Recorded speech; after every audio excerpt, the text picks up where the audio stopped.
Right now I need loyalty. It's hard for me to trust you. I've been here before this. I've been through the troubles. It's hard to let you in. I've been giving you the runaround. I double on the dosage. I don't need emotion. No. Right now we young and we dumb and we lit. Been thinking back before when we was kids, yeah. I was caught up in the mystery, yeah. And we live for the moment, respond to a calling. It's bigger than all of us, right to the wheels. Give anything to feel something new. High if I fall, no, I did it going all in. At the time of my life, right for the squad. No lights through the fog, but we made it, yeah. I'll be good by the morning. I feel like I'm falling. It feel like I'm falling. It feel like I'm falling. It feel like I'm falling.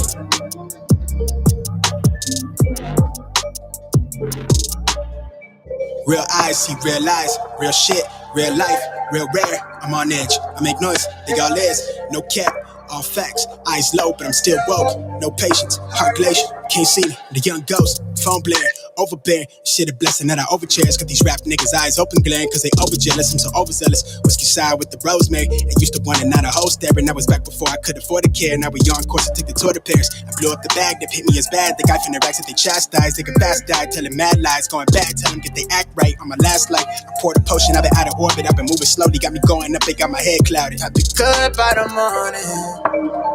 At the time of my life, right for the squad. No lights through the fog, but we made it, yeah. I'll be good by the morning. Feel like I'm falling.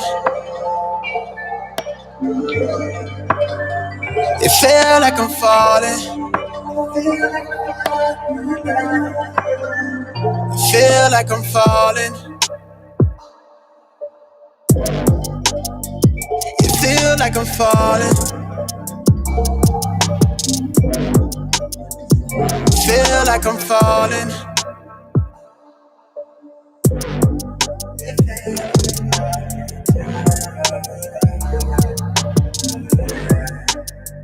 It feel like I'm falling.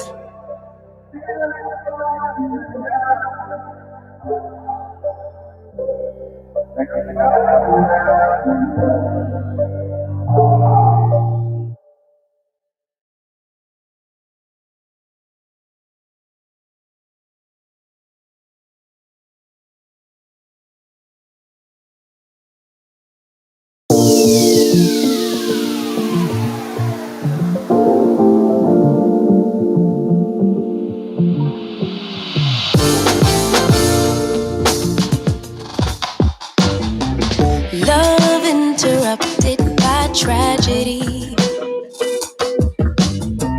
lost in the drought of nightfall, running in search of the remedy, trying to find her place, and it all focused only on the negative. All she can attract is pain. Perception is what will manifest. Thought she could escape, but it's all the same. Birds fly south for the winter, but she ran to the west side. And though much was stolen, much still abides. And I know she'd rather keep her distance, but as time moves on, she's drifting away. Drifting away from me. But did the ocean breeze specify you? Did the palm trees sanctify you? I bet the ocean breeze did advise you that you'll never find you on the run from yourself, from your cell. Concrete will shape to quicksand. Just when you think you're in control, but you're not alone. Take my hand, no shame in the surrender to a bigger picture.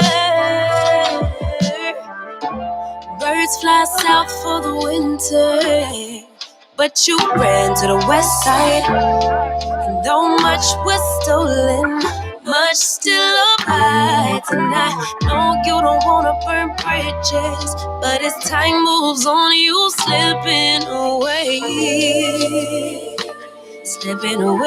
from me. But did the ocean breeze pacify you? Did the palm trees sanctify you? I bet the ocean breeze. Well, it is a tremendous Tuesday, and as always, my pleasure to be with you. If you're a long-time listener, thank you for being here. Hey, do your boy a favor. Go ahead and hit me with a like and a share this morning. I'll say it as simply as I can. The more people share it, the more people see it. And I'm very proud about what we're building here with the Nathan Ivey Show, with CDM, and our growing roster of podcasters. So many great creative people, Black creatives in the greater Cincinnati area and beyond. And it's my pleasure to be with you this morning to talk about numerous things. At the top of the hour, though, or should I say the first topic of the hour will be she's out. If you don't know, Laura Mitchell resigned yesterday during the board meeting for the Cincinnati Public Schools. She's out. Reasons I'm sure people know, but she said that she had a professional opportunity. So I wish her best. I wish her the best. Hopefully great things will come for her. What do you think about the job that she did? And what's next for CPS? CPS has some tremendous challenges. I mean, the lead was really buried last night. Like, everybody's focusing on the fact that Laura Mitchell is leaving, as well they should. But there was some interesting information that came out during the board meeting that has to do in particular with the discipline of Black students at CPS. And I'm just wondering if of my colleagues in local media are going to focus on that, because that's what the real story is. The real story is that Black students are 5 times more likely to get harsher disciplinary actions. That's the real lead, because even after Laura Mitchell, that remains a problem. But I know how this city is. Everybody's going to go for the headline. They're going to talk about Laura Mitchell. They're not going to talk about the fact that Black students, and again, you tell me if this is true or not. I don't know. I've yet to see the administration or the school board offer anything as a rebuttal or any other information, but that's the real lead.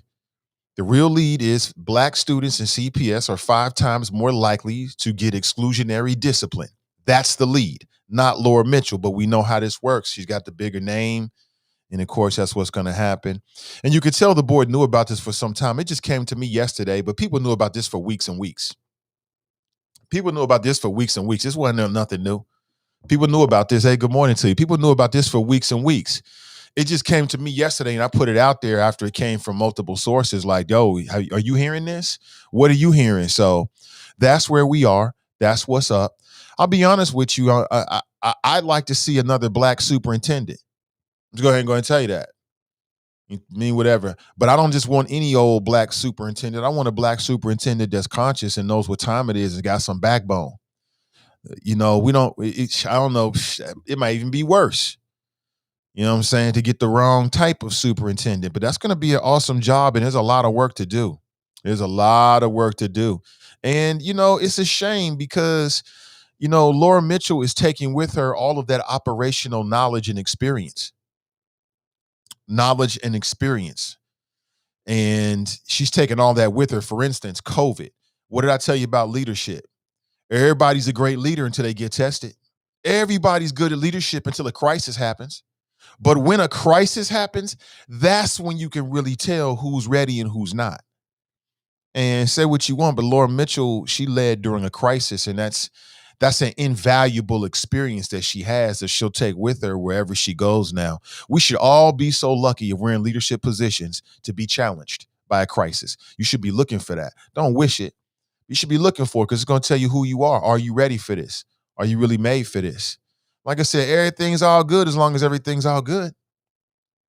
Shout out to Christian Boykin last night in his live stream from our page last night. I mean, CDM and what we're doing with the live stream is going through a little bit of a transition here. So more voices coming in, but I'm only one person. I can't possibly remotely produce every potential podcast that's out there. So I'm expanding the opportunity to include people that have the capabilities of streaming live themselves straight from our page. And last night was not a test per se, but it was the first first episode of a live stream to our page that I wasn't virtually producing. So shout out to Christian Boykin and the Echo Chamber podcast. He'll be live streaming on Mondays at 8 p.m. So for my Monday people, for my evening people, a little something for you from us from CDM. And we just continue to grow. We just continue to grow every day. I'm going to keep doing this till I get it right. You know what I'm saying? Because we need this. We need this. It's so obvious. It's so obvious that we need this, that black folks in the world need this, but black people in Cincinnati, really Cincinnati in general, needs what we offer here. Even some people might not like it from time to time. They might chafe, but how could you ever not be down with unfiltered black voices? How could you ever not like that? You know what I'm saying? So, I mean, if that's not who you are, I mean, you're still welcome, but I just keeps it real with you. That's what you can expect. Again, she's out. What next for CPS? What next for CPS?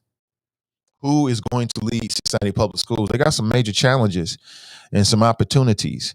And you got to deal with the board as well. So they all said nice words about her and had prepared statements, which tells you that they knew about it for at least enough time to put together a prepared statement. I'm not sure how it could have been a week, 2 weeks, or whatever. So I wish her the best. And we shall see. We shall see what happens. I didn't realize she spends as much time in CPS as she did. And I like the idea of somebody coming up from CPS. I'm just spitballing here because, obviously the board would make this decision. But for me, as a parent and a student, as somebody that's invested in Cincinnati, I like to see somebody come up within Cincinnati CPS ranks. What do you think? Are we looking for someone to come from outside of CPS or someone from within? The advantage from having somebody from within is that the learning curve is not going to be as much.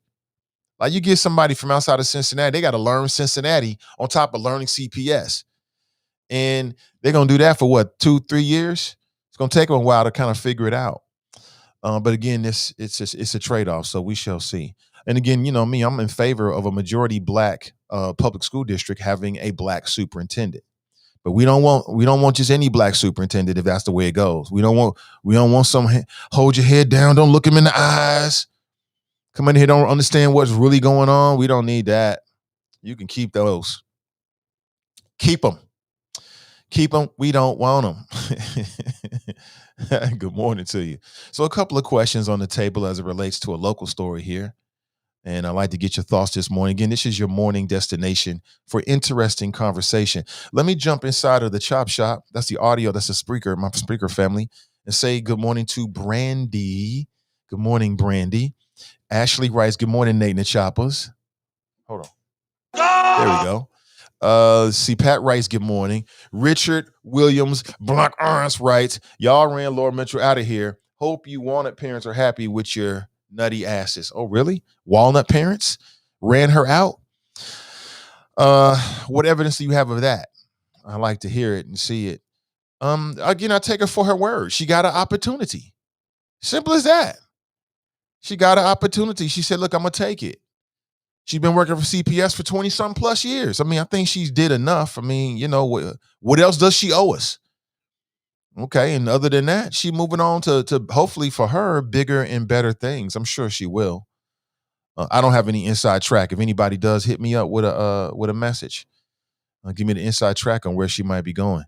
No, I take Laura Mitchell for her word, Richard Williams, that she just got a better opportunity or an opportunity that she didn't want to pass up. That happens with people. That happens with some people. It depends on if you put yourself in the right position. Sharp writes, good morning, Nate and the Choppers. Yesterday's show was classic. I nominate it for show of the year so far. Yeah, man, I got a lot of comments about yesterday's show, and it was a mixture of things. I mean, of course, it was a Derek Bauman, but with also Black Russia and his ongoing issues with the mother of his children. I won't get all into it. We spent some time on it yesterday. You can check it out there. I mean, again, I don't take any sides. I don't know who's who or what's what, so I don't take any sides on it. You know what I'm saying? I just wish all the parties involved the best, because that can be a real messy thing. Brenda writes, happy Tuesday. The Politically Petty Show writes, more than the choppers. Hashtag flows rated E for everybody. Hashtag spay and neuter all poetic puppies. Hashtag free Chris Matthews. Hashtag free Liz Cheney. I could explain all of that, but you know what? If you're a new listener, just keep listening. Just keep listening and you'll get it. Everybody's got their own personality. Hold on one second. I hear my OCD working. I feel like I got something here. Oh, okay. Yeah. Where my OCD people at? Yeah, hold on. Yes, now we got to get that off. Great, we good. Irritate the F out of me. All my OCD people know where it is. When you get older, you just get comfortable with yourself. You just accept yourself for who you are. It is what it is. Good morning to you. Let me start with Tabitha. Hey, good morning, Tabitha. She writes, good morning, choppers. So I want to talk about Laura Mitchell, at least for the first hour or so. It doesn't have to be the entire hour. Y'all might find that to be too mundane of a topic. But I want to get your thoughts about, again, just a general, like, what did you think about the job? And what is your opinion of Laura Mitchell in general? And do you think that the new superintendent should be Black? I mean, come on now. That's who we talk to. So I want to talk to Black folks. I want to know what you think. My African Americans, however you want to look at it. And then also, do you believe that the new superintendent should come from outside of CPS or from within CPS? So those are three very general questions. I'm just curious about your opinion. Again, your opinion is a currency on the show. So share with me this morning if you don't mind. We're also going to talk about a Black Department of Defense worker who was pulled out of her vehicle for not having her taillights on. She was dragged from her car and arrested. That's right, arrested. What did she do? You'll find out. But it's not going to be good. Let's put it that way. Let's just say the punishment ain't going to fit the crime. We'll put it just like that. All right, we'll put it just like that. Also, we might talk about Rick Santorum. White man speak, colonizers and their revisionist history. He's been taking some heat for the last couple of weeks for some comments that he made about Native Americans and colonizers. He said basically that until the colonizers got here, there was nothing here. I mean, yeah, you had those Native Americans with their little culture and everything to span the entirety of the continent and everything, and we exterminated them, but there was nothing really here. So we'll talk about it. All you can do is shake your head at the colonizers. That's it. Colonizers. Can't live with them. And unfortunately, we can't live without them. Anthony writes, morning, Chop Shoppers. Good morning to you, Anthony. Patricia writes, good morning. Kareem Moffitt is in the house. She writes, hey, Dr. Kareem Moffitt. I love to give my doctors a respect. Y'all earned it. If I was a doctor, I'd make everybody call me doctor. I'm just telling you. At least for a little while. Hey, Nate. Hey, Nate. I'm a doctor, Nathan. That's right. Then I can answer. You earned it. Y'all work hard for that, man. Yeah, you better shine. Don't let nobody put your shine out. Terrence writes, good morning. Her yesterday was interesting. I mean, yeah. Yeah. Graston writes, good morning. Hashtag alt middle. Hashtag F Laura Mitchell. Hashtag justice for Gabe. Hashtag who's next. Yeah. The district is still dealing with that Gabriel Taye situation. I don't blame Laura Mitchell. She wasn't the superintendent, but she was a part of the leadership. I'll tell you who I blame. I blame the people in that particular school building. I blame the teachers and administrators that ignored what was happening to Gabriel Taye. That's who I blame first. And then I blame the former superintendent, who, as I understand, is now working over in Norwood, which is a community here in Cincinnati. for her statement in which she came out and said, "Oh, well, he didn't die because he was bullied at school." I'm like, how do you know? He didn't die because he was bullied at school. And people celebrating this woman. Never me, never me. Kelly writes, good morning. Good morning, Kelly. Sister Iris writes, good morning, great people. Good morning to you, Sister Iris. Dominique, a.k.a. the Minister of Information, is in the house. He writes, what's up, Nate? This is the Minister. Good morning to you. Tracy writes, good morning. Glenn's in the house. He writes, morning, Nate, and the Facebook choppers. Don't ever fix your lips like collagen and then say something where we're going to end up apologizing. Okay. Nat writes, good morning, Facebook choppers. Good morning to you. Maurice writes, glorious resurrection to all. I feel like this light is just, it's not bright and too harsh at the same time. I'll work on it. Nat writes, good morning, Facebook choppers. I think that I read that. I think I did. Maurice writes, glorious resurrection to all. Yes, it is. Great to be alive. The minister writes, shout out to Glenn Williams for eating fresh. Good morning. Good morning. Good to see you. Good morning, Keisha, as always. There's so many great people doing great things in the city, man. I love it. I just want to support everybody else. Tracy writes, hi. Chuck writes, sup. Ronald writes, good morning, y'all. Get out and get some exercise today. As soon as that show ends, I'm hitting the road every day, man. I have no choice. The cosmetic stuff is really just a byproduct of me trying to be as healthy as possible. I got no choice. God, good morning, all. Listen, and I got to take these meds, man. I'm telling y'all, be better than me, yo. Don't go out like your boy Nate. Be better than me. Crystal writes, good morning. Braxton writes, replying, Laura Mitchell gets an F. Justice for Gabe. You blame Laura Mitchell for what happened to Gabriel Taye? I don't at all.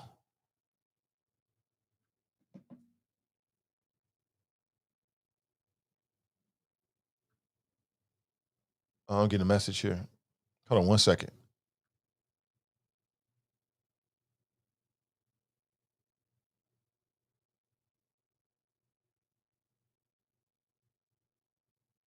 Okay. Let me see. Cleopatra writes, Grand Risings, Nathan Ivy and the Choppers. Good morning to you. Tabitha writes, that's why I took my son out of CPS. They tried to keep suspending him. He has disabilities. Is that right? It's a damn shame. Damn shame. I mean, CPS still has an administration problem at these. I mean, what else can you arrive at? Like, if you look at what the Young Activist Coalition and the information that they've put out there, in partnership with the ACLU, American Civil Liberties Union, right? Yeah. Then, what other conclusion can you come up with? And I'm just very curious as to how the board is going to deal with this. So the board cannot say they haven't been presented with the information. Now they're going to be looking and dealing. Their focus is going to be away from that. And they're going to be focusing on, who the next superintendent is. So that's what they're going to be doing over the summer. They're going to be all search now, a big old search now for the new superintendent. If they don't already have some candidates, some early candidates. So the fact that Black students are 5 times more likely to be get exclusionary discipline, it seems like that's going to be pushed to the side. But I am curious. I'm going to reach out to these board members. We got at least 2 Black board members. They should be more than willing to come on the show and talk about something. I'm sure they care about all the Black students, right? All the students, really. I'm sure they do. Braxton writes, Braxton writes, a Black superintendent with conscience and backbone. If you can find that, I got a bridge to sell you in Idaho. Is that right? I don't know if that's that difficult. Laura Mitchell led during a crisis and you question her every step of the way. #altmiddle. Did I question her every step of the way? I mean, I definitely had some question marks. I think a lot of my questions was for the board because the issue was the board makes the decision. CPS made their recommendations, but the board actually votes on and makes a decision as to whether the children were coming back or not. Libby writes, good morning. Dale writes, good morning, Nate and the Choppers. Good morning to you. Letty writes, good morning, Nathan Ivy and the Choppers. Good morning to you, Letty. How are you? Crystal writes, Mary Ronan was in charge when Gabriel Taye was bullied to death. That's right, she was. And she came out and made excuses for it. Good morning, Nate and the Choppers. Checking in from Dallas, Texas. Graston writes, Walnut parents ran her out, Nathan Ivy. I mean, I don't think so, but I don't have enough information to say yes or no. I'm not privy to every interaction that she may have gotten. Something tells me, number one, Walnut Hill's parents, something tells me I take her for her word. She probably was, an opportunity was presented to her. She was like, shit, I like what I'm doing, but this is something new. We all need something new in our lives. What's wrong with starting something new late in life? I'm not sure how Laura Mitchell is. What is she, her 40s or something like that? And she jumped on it. Maybe the money was right. She might have been making more money. I don't know. But I take her for her word.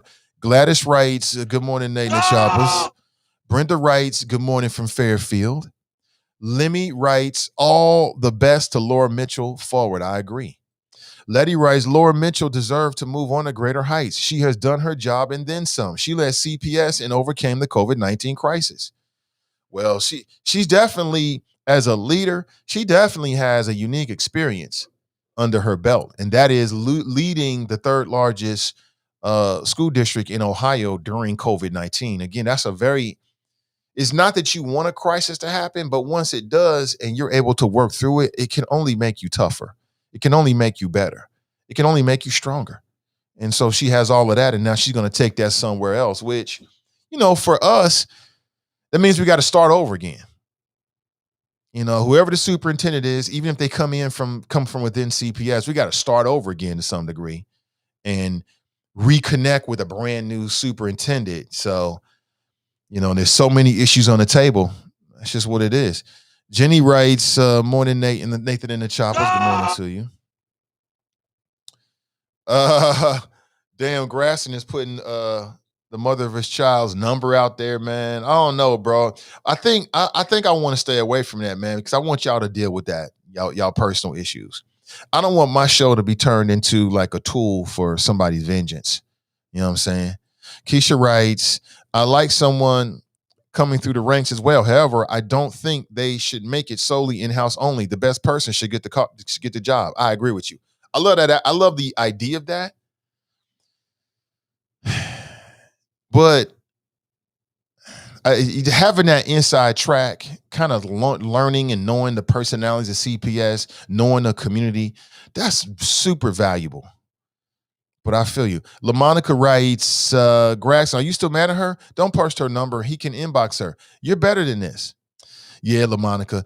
See, it's one thing to talk about a story from afar. It's another for the show to be turned into a tool for somebody's revenge because they're heartbroken.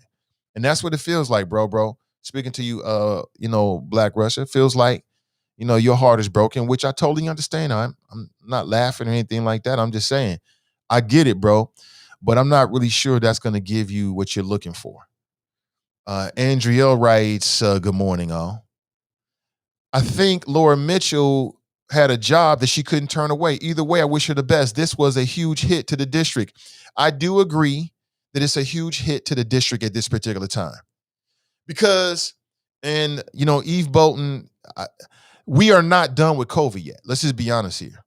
It looks like we can see the light at the end of the tunnel, but COVID is not over with. It's not over with. So we still have to see ourselves through COVID. Then the district has to learn and adapt and adjust everything that they learned along the way from last school year, and then take that and apply it to the new school year. You know what I'm saying? So we don't know what next school year is going to be like. And then think about all the things that have come up during COVID that need to be implemented for next year. So that's a huge job. On top of the fact that a new report says that Black students in CPS are 5 times more likely to get exclusionary discipline. We can't allow that to be pushed under the rug if we really care about students. Like I said, in my opinion, The lead got buried. The lead in last night's school board meeting is the fact that, as I said it again, black students appear to be 5 times more likely to get exclusionary discipline in CPS. That is the lead. But the bigger story, right, is the fact that Laura Mitchell's leaving. I get it. You know, will my brothers and sisters in local media be on top of it enough to break it down in the same way that I'm breaking it down for you and let you know what's really important? People come and go, but the issue and the standards and the protocols that apply to the students in terms of discipline, that's withstanding all of this. That's the bigger story from last night. That's the bigger outrage from last night. And quite honestly, we should be demanding that our school board members do something about it. What are they going to do about it? So we should be doing. Carmelita writes, good morning, Nate and the Chopper, with a Z. Tamika writes, grand risings. Grand risings to you, Tamika. Sandra writes, good morning. Maurice writes, my ancestors taught these racist bastards how to flourish. Yes, they did. We've got to keep it real. Let me see. Tracy writes, LaMonica, after yesterday's show, we know he'll post anything private. Yeah, you know, Black Rush is in his feelings, man. I sympathize, bro. I've been there before. I understand. That you're in your feelings. Your lady cheated on you. I get it. I understand it. Apparently, allegedly. Again, I don't know any back information. That's just what you're saying. I don't know. But again, what I would say, man, is put it on Facebook is not going to really change anything. It's not going to change anything at all. Letty writes, I applaud Laura Mitchell for her outstanding effort through the COVID crisis. Imagine having been in her shoes, coping with all the bureaucracy, backstabbing, so-called friends she thought she had. I mean, that's why she makes the big bucks. So she'll be all right. You see, Cass is in the house. She writes, hey, Choppers. Good morning to you, Cass. Good morning to you. Crystal writes, Facebook limiting shares. Told you, Facebook has been effing with me. They limiting your shares now? See how they do? See how they do? Damn you, Facebook. Walking flow now, keep stress down. Okay, you getting it in now? Great. Good to hear. Good to hear. Get it in. Natasha writes, I spent the day outside of Mary A. Ronan School Administration building with students yesterday demanding a CPD is taken out of CPS. CPS has a student population that is 62.7% Black and 23% other. Black students make up 84.8% of all referrals to law enforcement. I mean, if these numbers are true, what is the school board going to do? They're not going to do nothing if local media in the community don't hold them accountable. You know what I'm saying? But, you know, for people to do shows, invite them on your shows and hold them accountable. Hold them accountable. So listen, what? That don't make any damn sense. And don't be afraid to follow up. I might have to start giving classes on how to do interviews. Graston writes, but the school board president said Laura Mitchell will cross paths with CPS school board down the line. She is trying to save her image. Hashtag alt middle. Hashtag Trish no good. You wrong. Charlie Wimburn is with us, everybody. We got the Hamilton County Treasurer with us. He writes, good morning. Another wonderful day to be alive. Happy and have fun, brother Nate. You already know. You already know. Spent some time with the wifey this morning as well. We kind of plotted out the rest of the day. I mean, life is good. Things are really, really, I'm in a good place in terms of my own thoughts. Anthony writes, maybe she was frustrated with the board like some of us are. Could have been. I wouldn't doubt it. I think that's normal. I think when you're in a situation like an executive board, I mean, I think that's kind of normal to have some friction or some frustrations. In fact, that might even be good. David writes, good morning, Nate and the Choppers. Good morning to you.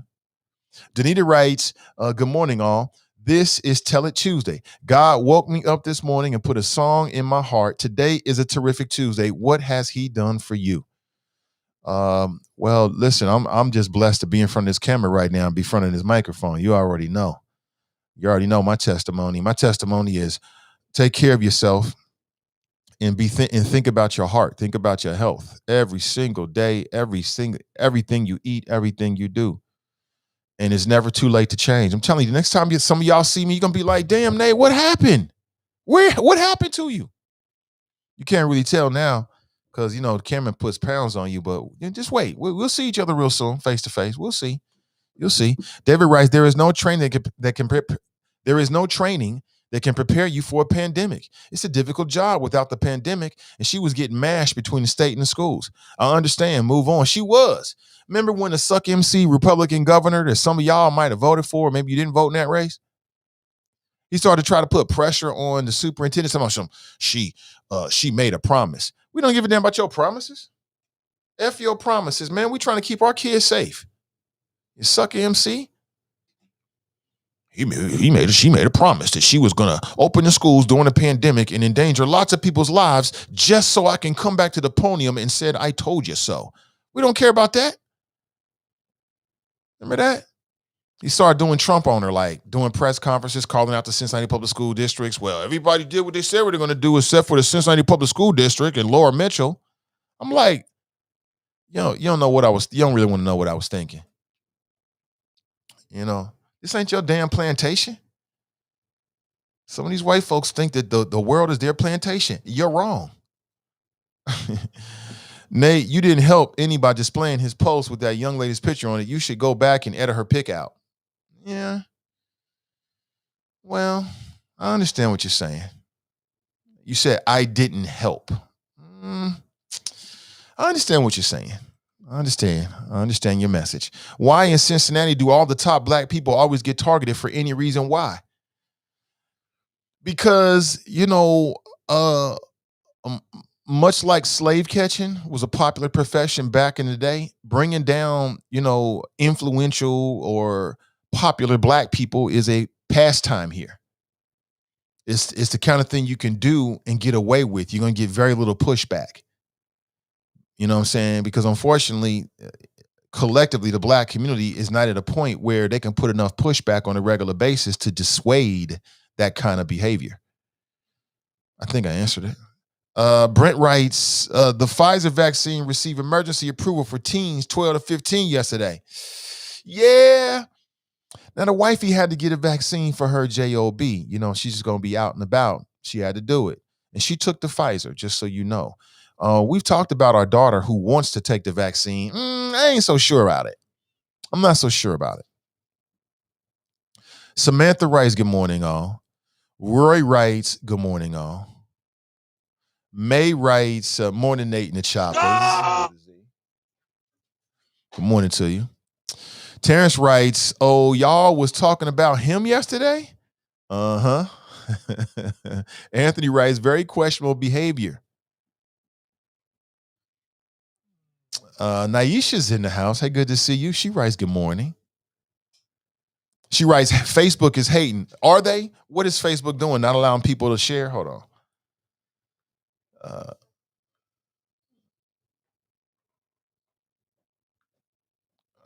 Facebook is hating. Why is Facebook hating? That's okay, man. There's a way around Facebook. It's called website. So that's the next move. We're building out the website. So what I'll be directing people to do to check out our content will be go directly to our website very, very soon, as opposed to doing it on Facebook. So you'll be able to subscribe to the show and all the shows. No, I'm good. And you'll be able to subscribe to the shows, all the shows, and then just go around this social with Facebook and this shenanigans. I'm a little fed up with it, quite honestly. Renee writes, good morning, everyone. Happy Tuesday. Let me see. Naisha writes, I love how Nathan loves his wife out loud. Black love. Absolutely. Absolutely.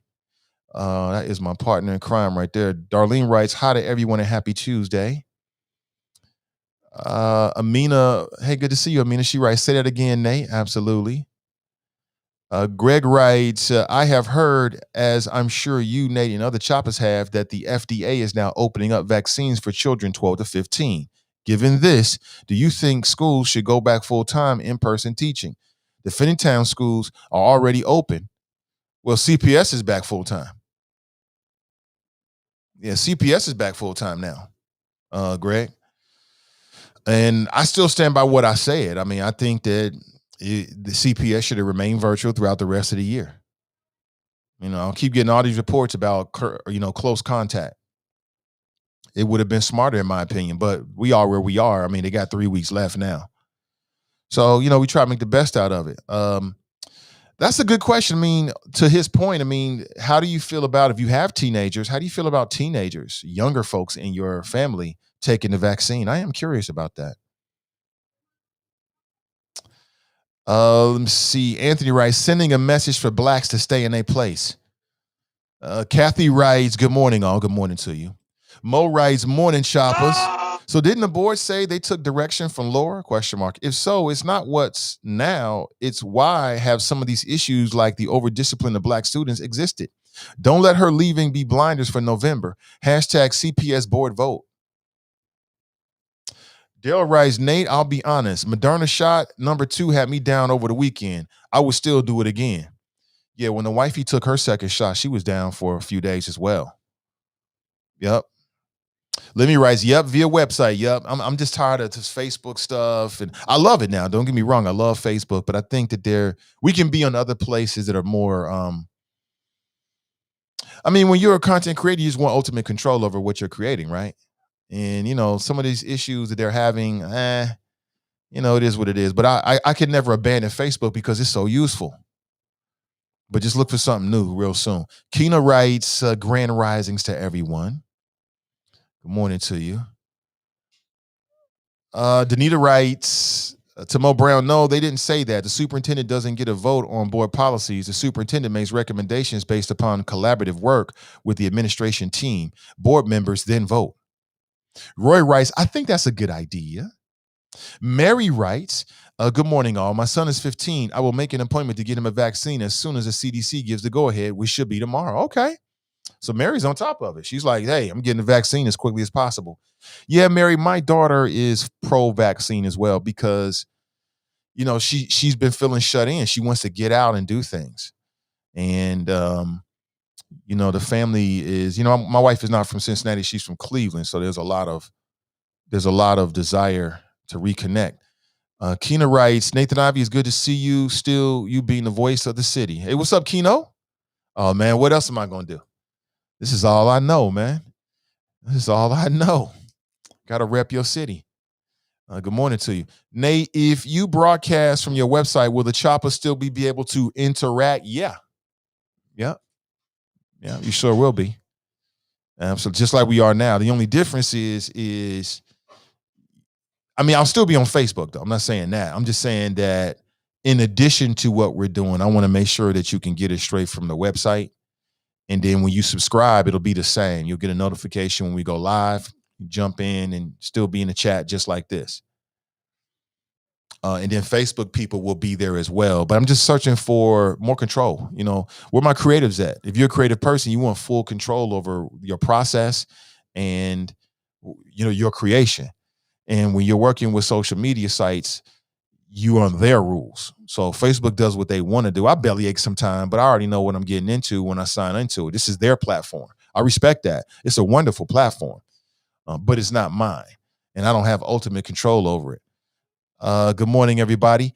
Akeem writes, what is that new woke guy down with CDM? See, dude was spitting that fire. Yeah, you talking about Christian Boykin last night with the Echo Chamber podcast? I agree. A wonderful addition.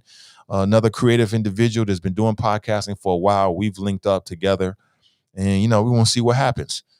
Try to make something beautiful. Again, the great thing about the age that we live in is that the audience, have so many more choices based in Cincinnati and beyond. You got your terrestrial radio and then you have your digital voices as well. That's great.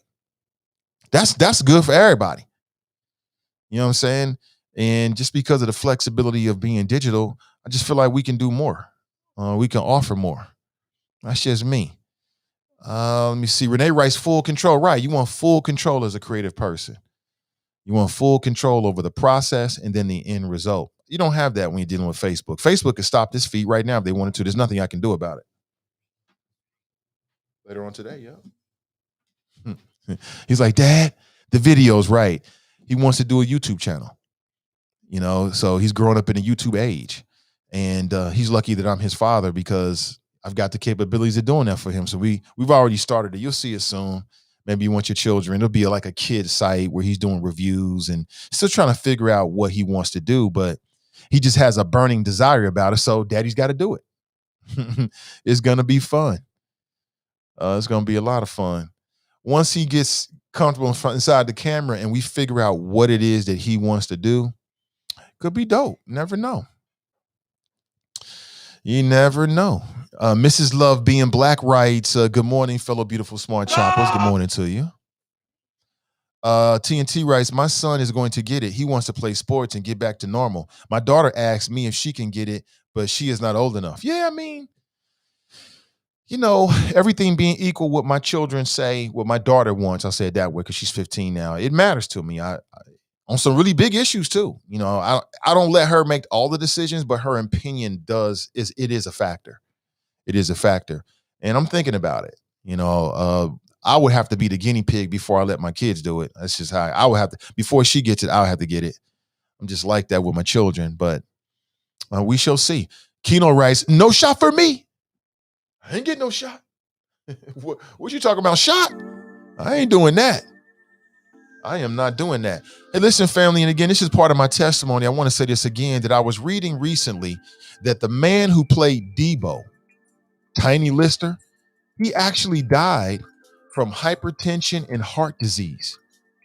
And again, this is just my testimony to you this morning. I don't care what your age is or what you make sure that you're taking care of yourself. You're moderating what you're eating. You're exercising every single day. You're walking every single day. If you're not used to it, just walk 8 minutes in one direction and then walk 8 minutes back. 8 minutes. Just literally time it with your phone. Walking 8 minutes in one direction, turn around, come right back. You got 15 minutes in. Start right there. Do that every day.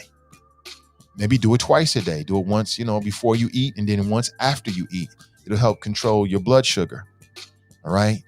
But when I read that, people thought he died from COVID. No, COVID just sort of complicated things. He died from heart disease. You know what I'm saying? The man who a lot of us will never forget him as Debo in Friday. You know what I'm saying? One of our favorite neighborhood bullies died due to heart disease. I cannot underscore that enough. It's killing a lot of black folks, man. It's killing a lot of us. And we can do something about it. It starts today.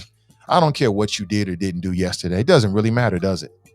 Like, raise your hand if you think what happened yesterday mattered. It's over with. The only thing that matters is today. So get out there today. Walk in 8 minutes, one direction, turn around, walk it back another direction. Okay, that's for my people that's just getting started.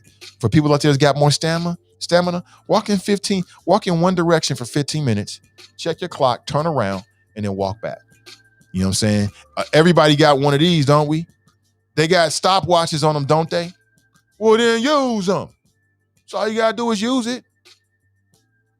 Just put the timer on for 15 minutes once you leave the house. When the timer goes off, you turn the timer off, you turn around, you go back. You got 30 minutes in. Your heart will be doing this. Big old Kool-Aid smile. With the teeth and everything. So, I mean, I'm just saying, do what you got to do, man. Don't go out like Debo. Don't do it. Janice writes, what is Roland Martin's venue? When you say venue, do you mean his platform? Primarily, he uses YouTube and Facebook. He doesn't have his own website, but he uses YouTube and Facebook. Graston writes, talk show host, will you please take that young man to the barber? Yeah, his hair is getting longer. Yeah, I'm his barber.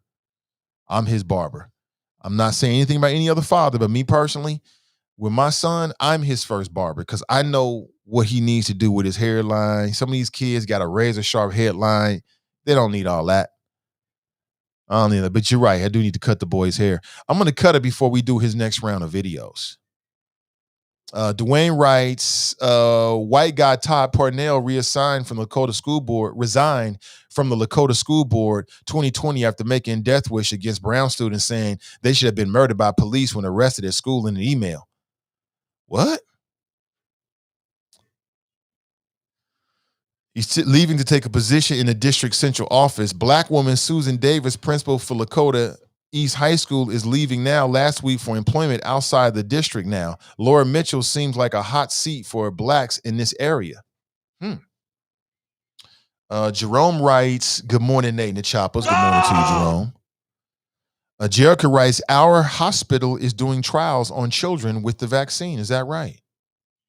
Tabitha writes, kids are coming out of the womb. They know Google, YouTube, Facebook, etc. Oh, it's a whole different world with kids these days. It's a whole different world in the sense that,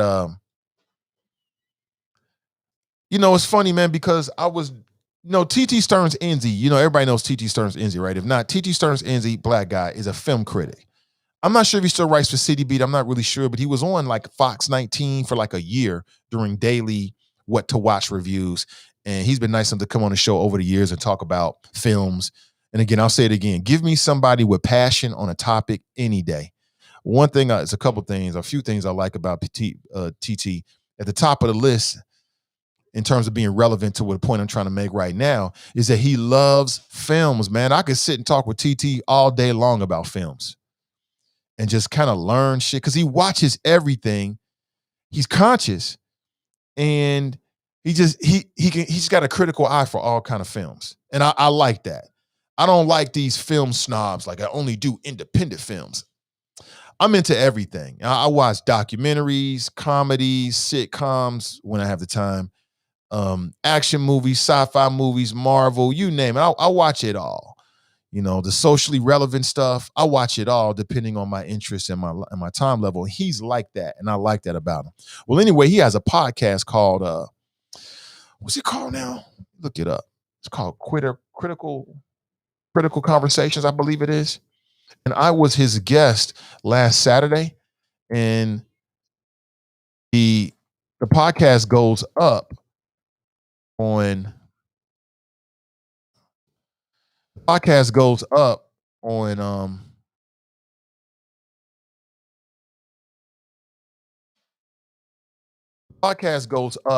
Sundays. And so we recorded it on Saturday. We had a great conversation, and he was interested in a lot of things. But a couple of questions stood out to me in terms of, hold on one second here, I'm looking up right now. And his website is terrencetodd.com.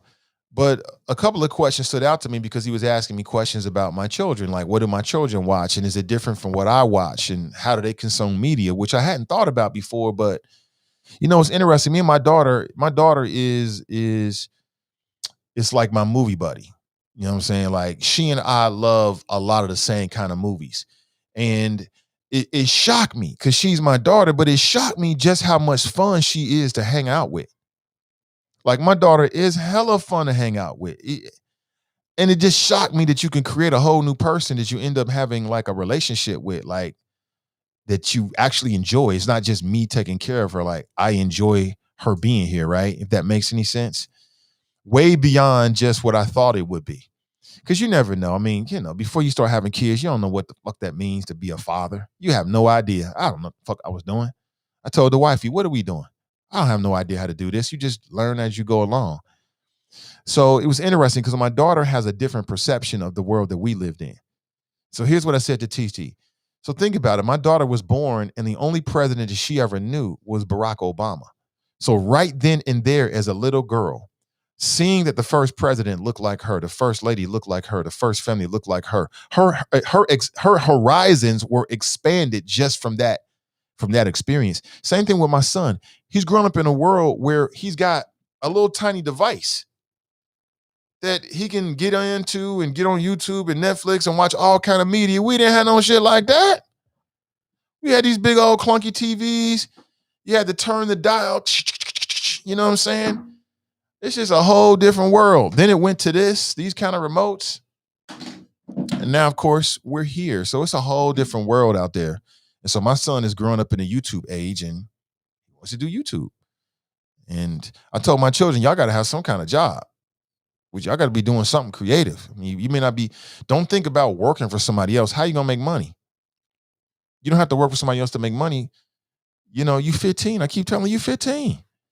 You understand how valuable that experience is? That viewpoint is?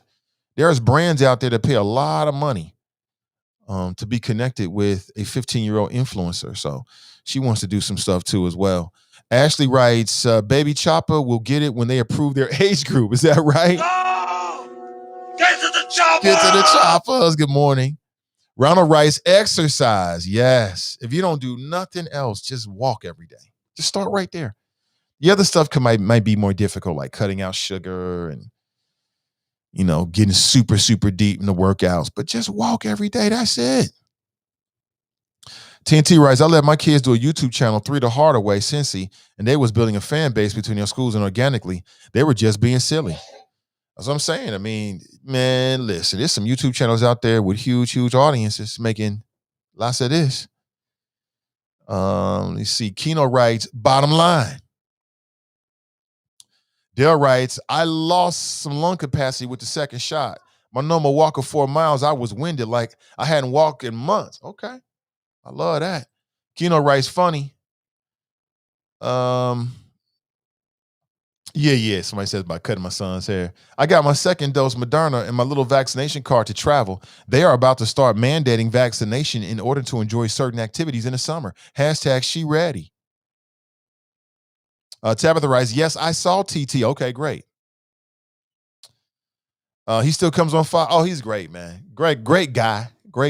And again, there's 2 things I like about him. Number one, his commitment to youth development is very sincere. And anybody that's for our youth, I'm for. And I say that because I saw it firsthand. And really, really trying to use his talents to open doors for young people. I got nothing but respect for people that do that kind of work. Nothing but respect for you. And then the man loves films. And who don't like somebody that loves, and he likes to talk about them. And he ain't all arrogant about it. He'll tell you his opinion and stand by it. Now, he ain't weak by no means, but he's just a good guy. The kind of person you want to go to the movies with. Like, I can't go to the movies with everybody. He and I were to go see Black Panther. I'm like, okay. Because he knows it ain't time to talk. We sit there and watch the movie. We talk afterward, which we did. It was a lot of fun. Braxton writes, I've now documented that my baby mom. Oh, my God. Oh, my God, man. Again, I'm here for the drama. Somebody was like, why you do that? I'm here for the drama. But I'm not here for this show to be used as a tool for vengeance against somebody. That's something different. You have to do that somewhere else, Black Russia. I can't be a part of that. In the sense that what you're going through, that we can take something out of it, maybe learn from it or something like that. I'm here for all of that. But I don't know that woman. I don't know y'all situation, Braxton. I don't. And so I can't pick any sides on it. I can't say who's right, who's wrong. All I can say is, I'm not happy to hear it. I wish the best for everybody out there. Anthony writes, Coleco, Vision, Atari. Oh, yeah, all of that. 3. Janice writes, it's all relative. You, me, we're just as smart as the children of today, just different. I think today's children are far more smarter than we are. Yeah, because they got more access. Because they got, when I look at my daughter, like my daughter's generation, millennials, they got all the swag that we created during our generation, plus just more smarts to it, in my opinion. Like my daughter I tell all the time, she way smarter than I was when I was her age. Way smarter. Academically, way smarter. But she's got a little device in her hand all the time that gives her access to the whole world. So it's a lot different. Maurice writes, my sisters and I were the remotes. We had the one TV that showed the picture and the other one sound. Really? Maxine writes, Grand Rises, Nate and Choppers and everyone. I'm listening, she writes. Glad to have you, Maxine. Thank you for being here. Well, let me circle back around. It's 8:30. We've been on for about an hour. Just want to reiterate the topic for today. She's out. What next? What's next for CPS now that the superintendent has announced that she's going to be leaving in a month? If you had to grade Laura Mitchell's time as a superintendent, what grade would you give her? We're talking about F through A. F through A. There is no wrong answer. I just want to know what you think about it based upon whatever your criteria is, whatever that is. For me, I'm not happy to hear it. I'm not happy to hear it because she takes with her so much experience. She takes a lot of operational experience. And As much as people might want to say it, we are not done with COVID. We're getting through COVID, but COVID isn't done yet. Where we at? F 2.8. So, we're getting through COVID, but we're not quite there yet. And I just feel like, it sets the district back because whoever comes in, whether it's somebody inside or outside, I'll be honest with you, I'm more favorable to somebody from within. You might be surprised to hear that. Just because of the learning curve. If you get somebody from outside of Cincinnati, they got to learn how to drive through the streets of Cincinnati and where everything is and how everything works. And say what you want, but Laura Mitchell knows this board. This board knows Laura Mitchell. She knows the community. The community knows Laura Mitchell. And so we got to start all over, quite honestly. And, she has some good ideas that were still on the table that now, probably going to be scrapped. So I'm not happy to see that or hear that at all. I would have preferred, and again, what my preference is doesn't matter. I'm happy that she's happy. If she's happy, I'm happy. But I would have preferred that she stayed and then saw us through next school district year and then helped to implement all those ideas and everything. It was a big and you could tell there was some frustration. You could tell there was some frustration from Laura Mitchell in terms of COVID-19. There were times in which she appeared to be, close to the edge in terms of losing her patience. And, it comes with the territory, especially when you are going to lead a school district like Cincinnati. Gladys writes, Mr. TT is my movie go-to man. You're smart about that. Yeah, he's over the years he made recommendations, and I can't remember. I mean, we've had some disagreements on movies that we've seen, but he's got a pretty good eye for what's worth your money. That's the segment we used to do back when I was in another spot. Is he would come on and is it worth it? Is this movie worth your time and energy? Because my thing is, I don't want my audience to waste their time and money. I'd rather waste my time and money than you waste your time and money. So that was kind of like the umbrella that we built around his conversations. It was all good. Letty writes A+. Anthony writes C. Janice writes, the children of today can't do things without a calculator or a computer. Just saying. You're right about that. You're right about that. You're right about that. I think it's a trade-off, right? Because what I've noticed is I used to have a better head for remembering phone numbers. But now I'm mentally lazy with it because I don't have to, because this does it for me. This will remember everything. You know what I'm saying? So we're learning some things, we're picking up some things and we're losing some things, Tabitha writes, who was in charge of CPS when they made the deal with FCC? I believe it was Laura Mitchell. Laura Mitchell. Yeah. Mrs. Love Being Black writes, I'll give her an A-.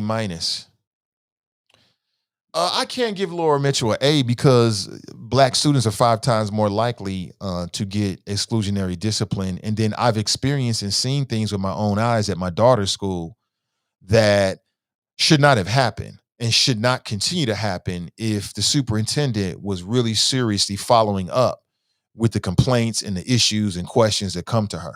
Now, I understand that's a difficult job because you've already got principals and administrators in place and you want to trust them. You want to empower them. Hell, it'll make your job easier. But I can't give her an A. I can't give her an A. And I can't give her an A because even though Gabriel Taye didn't happen on her watch, she could have put more serious reforms in place, in my opinion, afterward. Now, I don't blame Laura Mitchell for Gabriel Taye. I blame the administrators and the teachers in that particular school building. But what I'm saying is, once we knew what happened, I was looking for more in terms of their anti-bullying policy, just looking for more in terms of more of a response to the complaints of parents. So I cannot give her an A. And, I'm somewhere around C. And that's not a bad grade. That's not a bad grade. Don't take that like, oh, that's a bad grade. That's not a bad grade. I'm just a tough critic. I'm the tough teacher. You know what I'm saying? That's just me. and I'm just being real. This is a very serious question I'm asking, and I don't want to fluff it and say something I don't really believe. So I'm somewhere around C, but let me think about it just a little bit more. I can't give her an A, can't give her a B right now. I'm at about a C, which with everything that's going on with CPS is not a bad grade. That is not a bad grade. F, because we have changed with the curriculum that will help our children. Terry writes, they dropping names like Belinda Tubbs Wallace would be a good replacement. Belinda Tubbs Wallace. Who is that? Oh, okay. Okay, I know Belinda Tubbs Wallace. Okay, she's a principal over at Woodward. I know her. Yeah. I have a favorable opinion of her. I have a favorable opinion of Belinda Tubbs Wallace. I don't know enough about her day to day and everything else to give you any insights. But what I can say is that I have a general favorable opinion about her, just based upon my own experiences and things I've heard and said, and things like I've heard and I said, but things I've heard, things like that. I'll be honest with you. I'm in favor of a black person taking over. I am. I mean, that's what I'm just saying. I think that 62% of the students deserve a black superintendent, and I just feel like we need somebody that understands us and has an understanding and also represents us in this particular time. That's just me. I'm not saying that if they brought a white superintendent in, that person wouldn't do a great job and be qualified. I'm not saying that at all. I'm just telling you that that's my preference as I sit here right here and now. That's my preference. I like to see a black person, a conscious, capable black person come in, somebody that understands that we need more than just rhetoric, we need action. And black male or black female?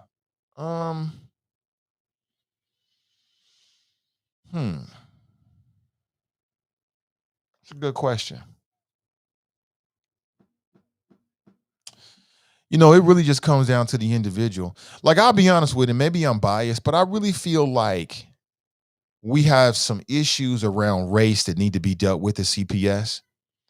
And tell me if I'm wrong about this, family, but I feel very strongly that it's going to take a black person, a black superintendent, to properly guide and address that. Now, it could just be me, because you got things about the curriculum. You got an issue with the over-disciplining of black students. You got black parents, CPS parents that generally feel, and I'm speaking very generally, not for anybody else, but there's a sense among some parents, let me put it that way, that there's a lack of accountability, a lack of respect. It's not that every CPS issue has this race element, but a lot of them do. And I'm just being honest with you. That's how I look at it. Kenneth writes, why would she stay considering the heat she took from the African-American community? Well, what heat exactly, Kenneth? And heat is a part of leadership. That's all a part of, especially with a job like that, with that level of visibility, with that level of how much it really matters, the job they do. You're going to take heat no matter what. And when you say heat, Kenneth, you talking about criticism? I mean, that comes with the job. When you step up and say, I want to be a leader, you're going to be criticized. You're going to what? You're going to fall out and cry every time somebody disagree with you, or you get an angry email from a parent? Well, if so, you're in the wrong position. Charlie Winburn writes, your county treasurer is 70 years old, and if this will encourage someone, I exercise 67 days a week. Meditation each day. Plenty of vitamins, have fun, and practice happiness and crack jokes most of the times, and never attack others. Love everyone. And that's my day each day. I love it. Meditation, huh? We ain't even talked about that. Very powerful tool for those that know how to do it. Very powerful tool. Danita writes, what qualifications are we looking for in the next superintendent? Remembering that the superintendent has an impact in every aspect of our kids' school years. I know COVID is important to some, but it isn't the end all and be all. CPS is a failing district. How do we move that? All fair questions. And I can't tell you I have all the answers about the qualifications. I think that we should all talk about it, but You're right. Let's not forget that CPS is a failing school district. Way too many failing schools. So whoever comes in has to address all of this. And I didn't have over expectations for Laura Mitchell. I don't think my expectations were overboard. Like, I didn't expect Laura Mitchell to come in and change everything and overnight. I did not expect that. I don't expect that from any one person. It takes time. It's got to be a collective. It's not just one person. So that's the reason why I'm disappointed to see her go, because she knows the lay of the land. Like, when you get a new job, how long does it take for you to really understand what you're doing and get comfortable? What, a year, 2 years, at least? At least 2 years. At least 2 years. So that means whoever comes in is going to need 2 years just to get up to speed, just to get comfortable in the office. And if you get somebody from outside of the district, it might even take longer, because now they got to understand Cincinnati as well, like geography, layout, where is the Kroger store, where are the best restaurants, all that kind of stuff. So we shall see. Marquetta writes, she gets an A. Outside of COVID, her legacy will be the 2020 vision for revamping our neighborhood schools, giving our neighborhood students access to more opportunities like a magnet school would. Okay. Dr. Brown should be next. He was a school superintendent in Baltimore. Dr. Brown? Sister Irish writes, I agree. Okay, so who is Dr. Brown? Who is Dr. Brown? Is that a male, female? What's the whole name there? I'm just curious. I'll look it up. Danita writes, the deputy superintendent is a Black woman, Tiane Amat. That's right. I've never met her before. I've seen her like on virtual events. I've never had the pleasure of speaking with her or talking with her. Maybe we'll in the future. Never know. Eugene Blaylock would be a good fit for superintendent if he wants it. Check the brother out, please. Eugene Blaylock. Eugene Blaylock. Is he from Cincinnati? Oh, okay. He's a superintendent over at North College Hill. Okay. Don't know the brother. Okay. You say he tight, huh? Okay. Okay.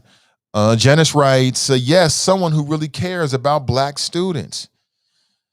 Yeah, they got to care about everybody. I want a superintendent to care about everybody, but I want somebody that understands the unique and particular issues that Black students and Black parents have to deal with. Tabitha writes, I'm just tired of taking all the time to vote for someone just so that someone will be taken down like a dog. Dr. Jonathan Brown would be a great candidate. Black man. Dr. Jonathan Brown, huh? Okay. Is that right? Good names, good names. David writes, it's possible, too young and talented for the stress. You have the ability to go somewhere else. TNT writes, Dr. Abercrombie, huh? Dr. E, I'm down. The Lamidio writes, I give Glenn an F- on for his whack show. Okay. You don't like the politically petty show? I like it. I think Glenn is hella talented. Like, I honestly believe that. I think he's hella talented. Dr. Brown is honest, fair, and experienced for the position. TNT writes, we need someone who is going to make Black history a standard curriculum in our schools and fight for funding and education to be higher than what they invested in police and corrections. The budget explains the city or state's priority, education over prison. Kenneth writes, Anthony Smith would be a great candidate, although I doubt he would apply. Dale writes, nope, companies now expect magical Negroes 90-day tops. Danita writes, 3 to 5 years to build a winning team, in my opinion. Winning doesn't mean they go from failing to A. That isn't realistic, but we need to see processes in place to start the train moving. Maurice writes, Dr. Lionel Brown. Rodney writes, Black or white, if they have a white supremacy state of mind, we're in the same boat, correct? And if they're Black with a white supremacy mindset, it's even worse. See Clarence Thomas. CPS, I will run for CPS board because I will make sure that our children are educated properly. All right, we need that. Do it, brother. Terrence writes, he's a good brother. He's my alpha brother. # Black excellence. Mrs. Love Being Black writes, he was a principal of Taft Elementary. Now he's a principal supervisor, is the pastor of Pilgrim Baptist Church. Okay. Danita's asking Keno some questions. She's getting straight to it. Get to it, bro. What's the qualifications? Miss D writes, greetings. CG Dub writes, good morning, choppers. Good morning to you. Brent writes, Grand Risings family. What's up, Nathan? How's my choppers doing? Everybody's doing well. D Wizzle writes, white guy Todd Parnell resigned from the Lakota School Board 2020 after making death wish against brown students, saying they should be murdered by police in an email. Is that right? Hold on. That right. That's quite interesting. Tell us how you really feel, brother. You know what I'm saying? Did that really happen like that, man? D Wizzle? Really? Huh. And you say he got fired, huh?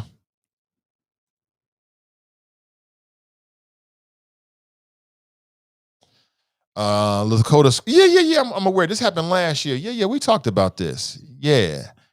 Out in Lakota. He resigned after saying students should have been arrested. They should have shot them. Well, that's the mentality. And that's the reason why police brutality continues, because you got too many people with those attitudes. So either they actively work to exonerate and protect officers, or they passively sit back and do nothing whatsoever. Fast Pitches in the house. She writes, good morning, all except the K's and D's. Yep, still on it. I'm glad to hear that. Oh, we got to catch back up. I'm glad to hear that. She's still on the K's and D's, huh? I ain't mad at you. So listen, we spent some time talking about that particular topic. I want to move on. There's some other things that I want to talk about this morning, some things that you may or may not be aware of. Okay, but again, if you don't know, Laura Mitchell, CPS superintendent, is out of here. She's leaving next month. Hopefully she's going on to bigger and better things, as we all should be so lucky to have new opportunities in our life. And hopefully you take them and jump on them and run it to wherever you're trying to take it to. You know what I'm saying? I wish you the best. But I do want to move on. I want to talk about a story that you may or may not have heard about before. And it's the story of a woman named Wanisha Brooks. Wanisha Brooks is a Black Department of Defense employee with top secret security clearance. Back on March 6th of this year, she was driving home when a Virginia State police trooper stopped her for her taillights being out. When she asked the trooper's name is Robert G. Hindelang, why he pulled her over, he refused to tell her. The dash cam shows that instead of answering Brooke questions, he tells her to get outside and he'd show her. Well, she told him that she felt some kind of way about getting out of the vehicle, as if her life would be in jeopardy. And what happened next is probably going to end up in a lawsuit. The trooper unlocked her door and dragged her out. I haven't seen the body cam, but apparently on the body cam, you can see her kicking and screaming. As a matter of fact, I've got the video for you right here. Would you care to see it? Yeah, I think you would. This might be a bit extreme. I know everybody's not into these kind of videos, but for me, I'm hoping that it'll help accentuate our conversation. I'll give you a heads up. This is what some people will call graphic. Okay, I'll give you a heads up on that before we get started. And I want you to check this out, okay?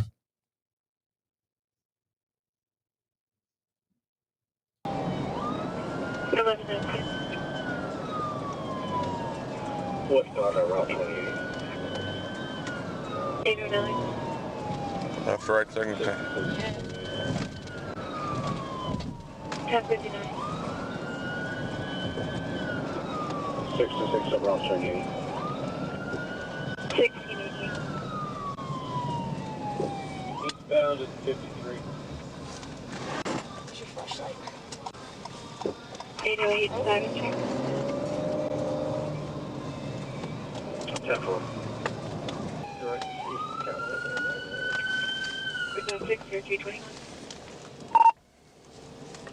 Looks like he's finally stopped on Oakwood Drive. Hello. Can I see your driver's license, vehicle registration, please? Sure. What made you pull me over? Can you step out here? I'll show you. Why am I stepping out the car? I'll show you what's wrong with your car. You can tell me from in here. Huh? I said you can tell me from in here. I don't really want to step outside my car. Okay, I need you to step out of the car. Need you to step out of the car? For what? Because I need you to step out of the car because you took off from me on a traffic stop. I didn't realize. I thought you were. Are you not going to step out of the car? No, I thought you were emergency. I thought you were like a. Can you take your seatbelt off for me, please, ma'am? I thought you were a. What's it called? I thought you were an ambulance or something. That's why I was trying to get out of the way at first. I didn't know. Okay, can you step out of the car again for me, please? I'm asking you a second time. You call my sister. Ma'am, I need you to step out of the car. I'm having a panic attack. I don't want to step out the car. Ma'am, I'm asking you nicely to step out of the car, please. You're being visually and audibly recorded for your protection. The subject's refusing to get out of the car. Ma'am, do I have to remove you from the car? Please don't do that. I work for the Department of Defense. I don't want you to. Ma'am, step out of the car. Step out of the car. Not do this. Step out of the car, What ma'am. are you doing? This car apart. Please stop. Step out. Please Hold up. stop. What are you doing? Step out. Step out. What did I do? Step out. Step out. What are you doing? Don't grab me. Don't grab me. Not grabbing you. Are you kidding? Give me my phone back. Stop. What are you doing? Stop. Stop. Stop. Stop. Stop. Stop. What are you doing? Stop. Oh my God, you're hurting me. Get off. Stop. Get off. Get off of me. Give me my phone back.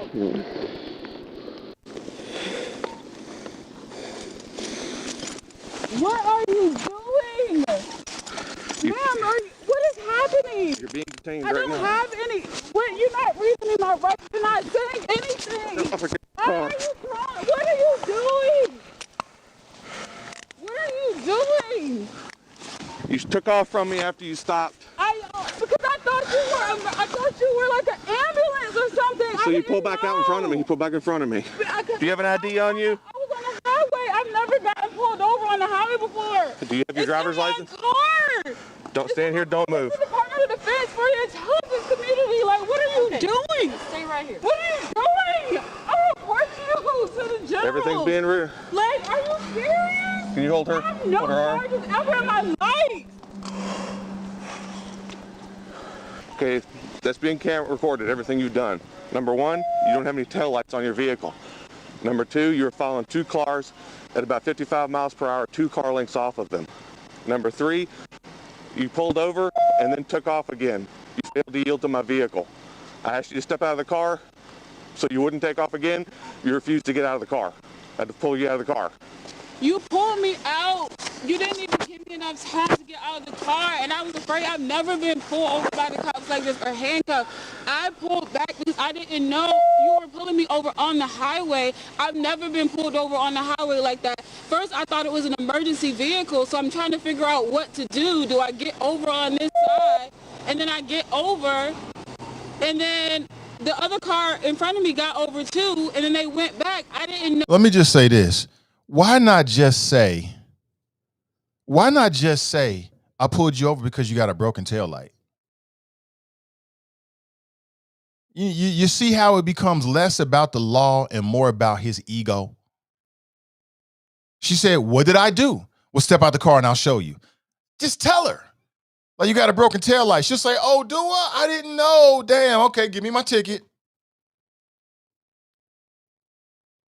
But to me, it seemed like his ego got involved real quick, where now it's not about the fact that she broke any laws. Now it's all about that she didn't comply with his commands fast enough. It's all about this do what I say type of stuff. You know what I'm saying? I mean, come on. She said, what did I do? Well, step out the car and I'll tell you. Now, white police officers and police officers in general should be more sensitive to the fact that the public in general don't really trust you in a lot of cases.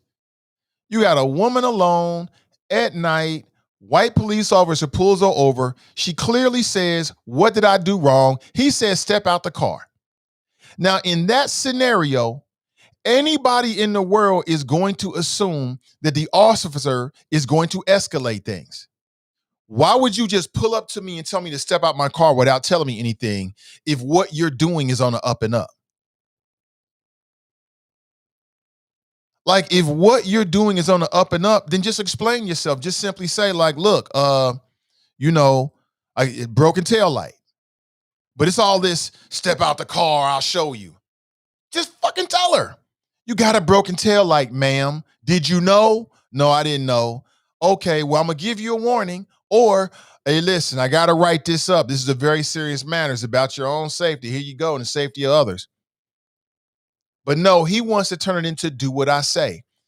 And then I think that was a perfectly plausible explanation when she said, "I thought you was emergency, so I pulled over to let you go by, and then you didn't go by, so I took off again." But it seemed as if he had an issue with that. It's like police officers, too many police officers are operating under a fog where they don't understand that there's a reason why people are afraid of you. There's a reason why people don't want to rock with you on some levels. There's a reason why people, especially black people, are suspicious of you, and it's righteous. They got every reason to be. But some of these officers want to act like none of that's real. We don't know who you are. She don't know who you are. And she asks you clearly, straight up, okay, so what did I do? Well, step out the car. You can't even tell me what I did? And then at the end, he starts piling all this stuff. Well, you was behind two cars. They do that all the time. They do that all the time. They pull you over for a little bit of nothing. They know they wrong. Things get escalated. And then they cover their own ass. They try lopping on a whole bunch of charges. And then they know that these judges are sympathetic to them in too many cases. And all they got to do is write it up like, oh, she was resisting. She must be anti-police. She must be one of these Black Lives Matter women, right? And they know that some of these sympathetic judges will read these reports and be like, oh, or the prosecutors will read the report like, oh, you disrespecting us? Like, they'll try to take it personally. We're not going to let you disrespect the law. And that's why these officers do that. Listen, you show me any adult that behaves badly on their job, it's because they know they can get away with it. That's the reason why this officer's doing all this. Talking about some, you were just a few feet behind the truck in the vehicle. Now you want to chop all this stuff on here. Let me go back to this. Didn't even give me enough time to get out of the car, and I was afraid. I've never been pulled over by the cops like this or handcuffed. I pulled back because I didn't know you were pulling me over on the highway. I've never been pulled over on the highway like that. First, I thought it was an emergency vehicle, so I'm trying to figure out what to do. Do I get over on this side? And then I get over, and then the other car in front of me got over too, and then they went back. I didn't know. Usually if you're getting pulled over, I thought it would be some announcement. I didn't know that I was being pulled over. And that's why I got off the highway. Was I supposed to stop? Why are your eyes so watery when I pulled up? Why are my eyes watering? Yeah. Because people have been shot by the police. Why are your eyes...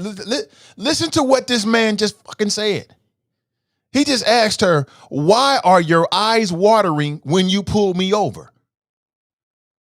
Because I'm a woman alone at night and you a white police officer who pulled me over, and then when I asked you why, you told me to get out the car. That's why. That's what we doing now? Oh, he needs to get off the field, man. He sounds like he's set up to be a detective.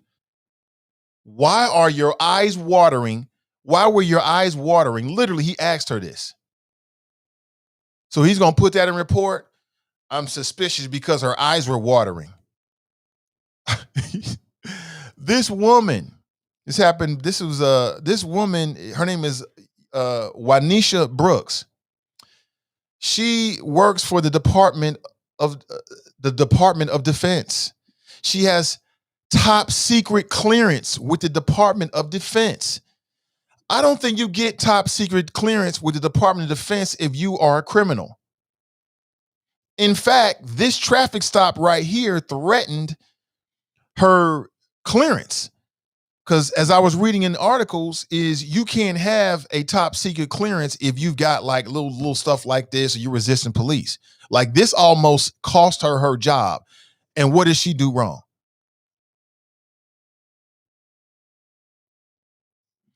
I still believe she was talking too much. I'll say it again. We got to be prepared to go to jail at any moment. You could get pulled over today. You're going to complain and argue on the side of the road. It's probably not going to work. It'll probably make things worse. Keep your mouth closed, get processed, contact your lawyer and see if you got a case and deal with it that way. Tell me, so why were your eyes watering? Because I think you might try to kill me. I'm freaking nervous. But I thought you said you thought it was an ambulance. After you came, that's what when you pulled me over, I realized now. But when I was on the highway, it looked as though it was an ambulance. All I saw was red lights. I did not know what it was. Okay. No one said pull over. No one said step. Like if you would have said pull over, I would have known you were the police. Okay. I've never gotten pulled over like this. I don't know what to do on the highway. Okay. When's the last time you had something to drink? Modern day slave catching. Probably like 2 hours. Modern day slave catching. They caught somebody. Where you from, girl? Where you supposed to be? Where your people at? Explain yourself. I'll stand around like she explained herself. I ain't pleading. I ain't doing none of that. I ain't saying a word. Let's go.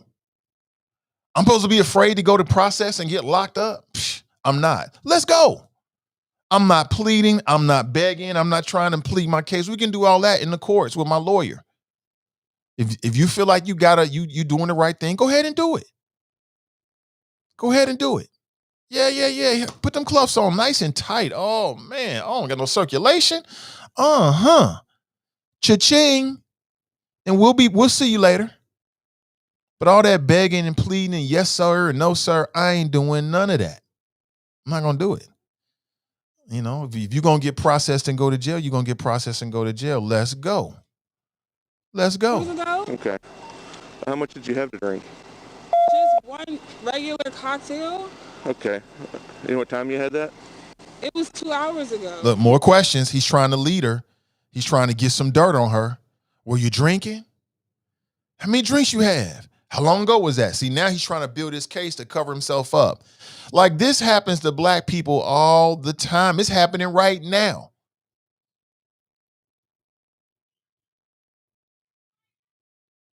And she got to go to court. She got to do all this stuff because the trooper now wants to try to make a case to cover his ass.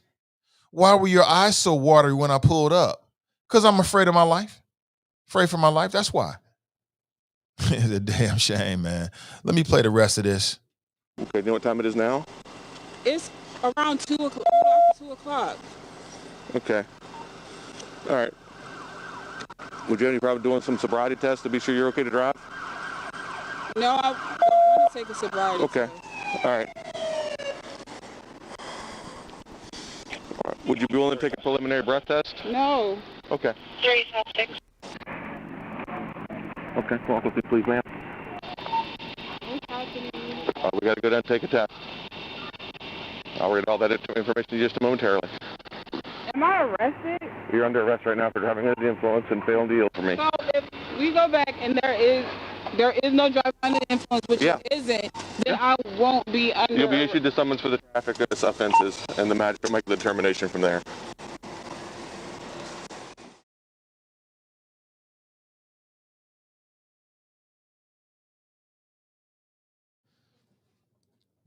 All right. So there it is.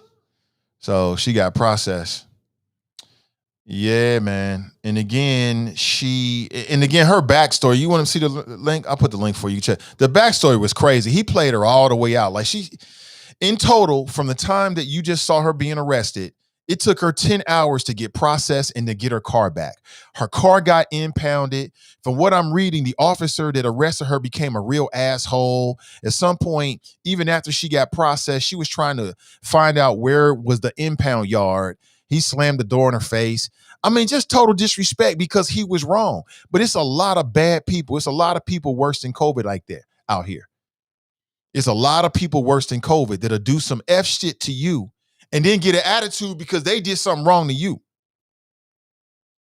And it's a lot of officers like that. It's a lot of officers. And again, this sister has top secret clearance with the Department of Defense. I would assume she's probably got a clean record. Happened just last month or a couple months back in March. Yeah. And you notice how the other officers just stand there. They don't say a word. Ain't no carryovers in that bunch. They just stand there and let you do whatever and say, ma'am.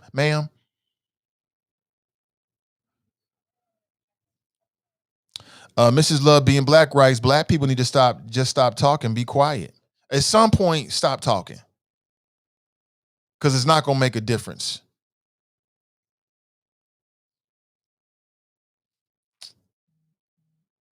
Shannon writes, right. Shut the fuck up. You tell me why you pulled me over. Write my ticket and let me be on my way. See you in court. Right. Why do I have to get out of the car for a taillight violation?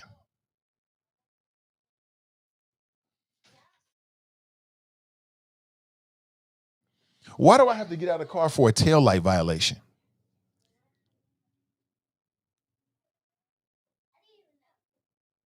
Why? Maxine writes, call me crazy, but I'll rebuke and bind these devils on the spot. I absolutely hate wickedness, evil, and injustice. She was targeted, period. She was targeted, most definitely. TNT writes, she shouldn't say ish else, but am I being arrested? If not, I wish to go. Just Teach writes, driving under the influence, shaking my head, right. Now all of a sudden you driving under the influence. See how to get you? Thank you for the advice. Stop talking and get processed and fight it then. Right. When the officers make the decision to arrest you, you're going to get arrested. You're going to make a little time down in the back of the cruiser. Just get ready. Just get comfortable with the handcuffs. Keep your mouth closed. And that's why I say, black folks, as much as possible, we got to have a couple grand to the side for a rainy day fund. Right. And that rainy day might be you come in contact with an officer that just wants to harass you for whatever reason. And, begging and pleading. Oh, no. I got my papers here somewhere. I told you I was free. I'm not. Who wants to do all of that? I was born in Mississippi and my master freed me 3 years ago, sir. And all this shit. Fuck all that. Who's doing that? Fast Pitch writes, they get off on fear. He knew that she was afraid and she was gratifying to him, maybe even sexually. Sick individual, right. There's something, she right about that. It sounds sick, but it's true. It's some people that get off on that. Some of these officers like that. Yeah, fear me. Yeah. Tell you, man, we have let police officers go too far. We got to rein them back in all across the country. They've been giving way too much latitude. And it's all about the fear of a black planet. Supreme courts, the local courts, that's the whole reason the citizens, they all think that the police is going to protect them from black and brown hordes of criminals that might break into your home and steal what you took, right? That's what it comes down to. Let me see. She said, the sad thing is that could have been any one of us on any given day, and that shit makes me sick to my stomach. There's not a person in here in that situation who wouldn't ask the officer why. There's not a person in America under that situation. The officer comes up. He says, well, give me your registration. Okay. What I do, officer? Well, step out the car and I'll tell you. There's not a person in the world who's going to automatically open the door and step out. Everybody in the world, including me, is going to say, why? Because now when an officer says step out, you're thinking things are escalating. You're like, well, why did things escalate? What's going on? What did I do? That was wrong, man. Like I said, real power don't power trip. Real power don't have to power trip. It just is what it is. To me, that's just a weak ass man. If I was a member of law enforcement, you think I got time for stuff like that? I'm out here trying to keep the community safe. I don't got no damn. You remember Denzel in Training Day? He didn't do no shit like that. He was going after at least some dope dealers. He was shaking down dope boys. and you shaking down Department of Defense employees. And she's scared out of her mind. That's why she couldn't even get it out at first.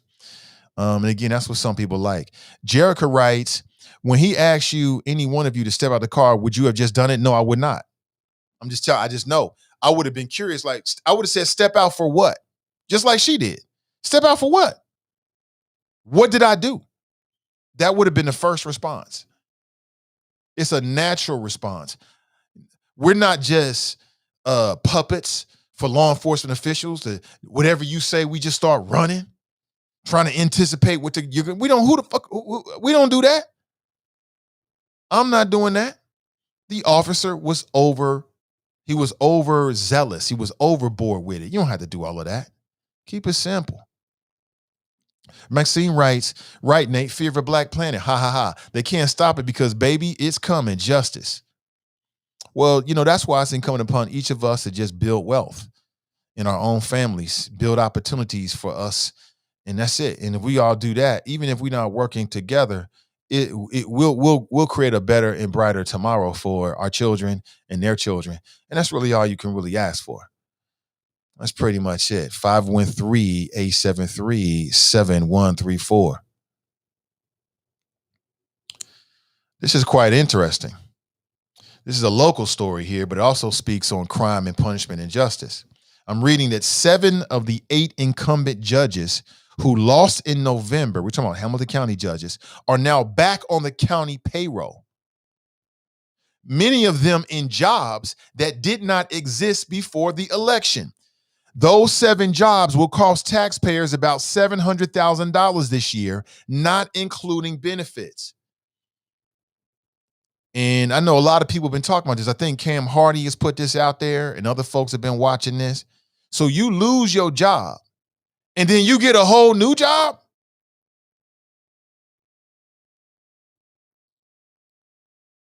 Former Common Pleas Judge Charles Kubicki and former 1st District Court of Appeals Judge Russell Mock now make $100,000 a year as division chiefs in Prosecutor Joe Dieter's office. Both positions are new. So this is how Republicans take care of Republicans on the taxpayer dime. But yet, y'all want to talk about some fucking text messages. Oh, the taxpayers spent $100,000 in the text messaging lawsuit. Meanwhile, I'm sure the taxpayers didn't spend a whole lot more than that for a special prosecutor just for Wendell Young. And then the voters say, you know what? We don't want you down here anymore. You're old and busted. We want something new and fresh. They vote out 7 of these Hamilton County judges, and they get their jobs back, in some cases working for the Hamilton County prosecutor. It must be nice. It must be nice. It must be nice. But it is what it is. Maybe that's just how the game is played, though. Maybe it's not a partisan thing. Maybe it's just like that's just what they do. Maybe that's just what happens. I don't know. This is a very interesting article. I'm not going to get all into it, but check it out for yourself. I'll post a link for you. You can check it out for those that's got access to the Cincinnati Inquirer. Again, I think there's a role in a space for legacy media and new media. Ain't no reason why we can't work together. Nat writes, Dieter's and his good old boy shaking my head, right. Fame writes, is she drunk? Let me see here.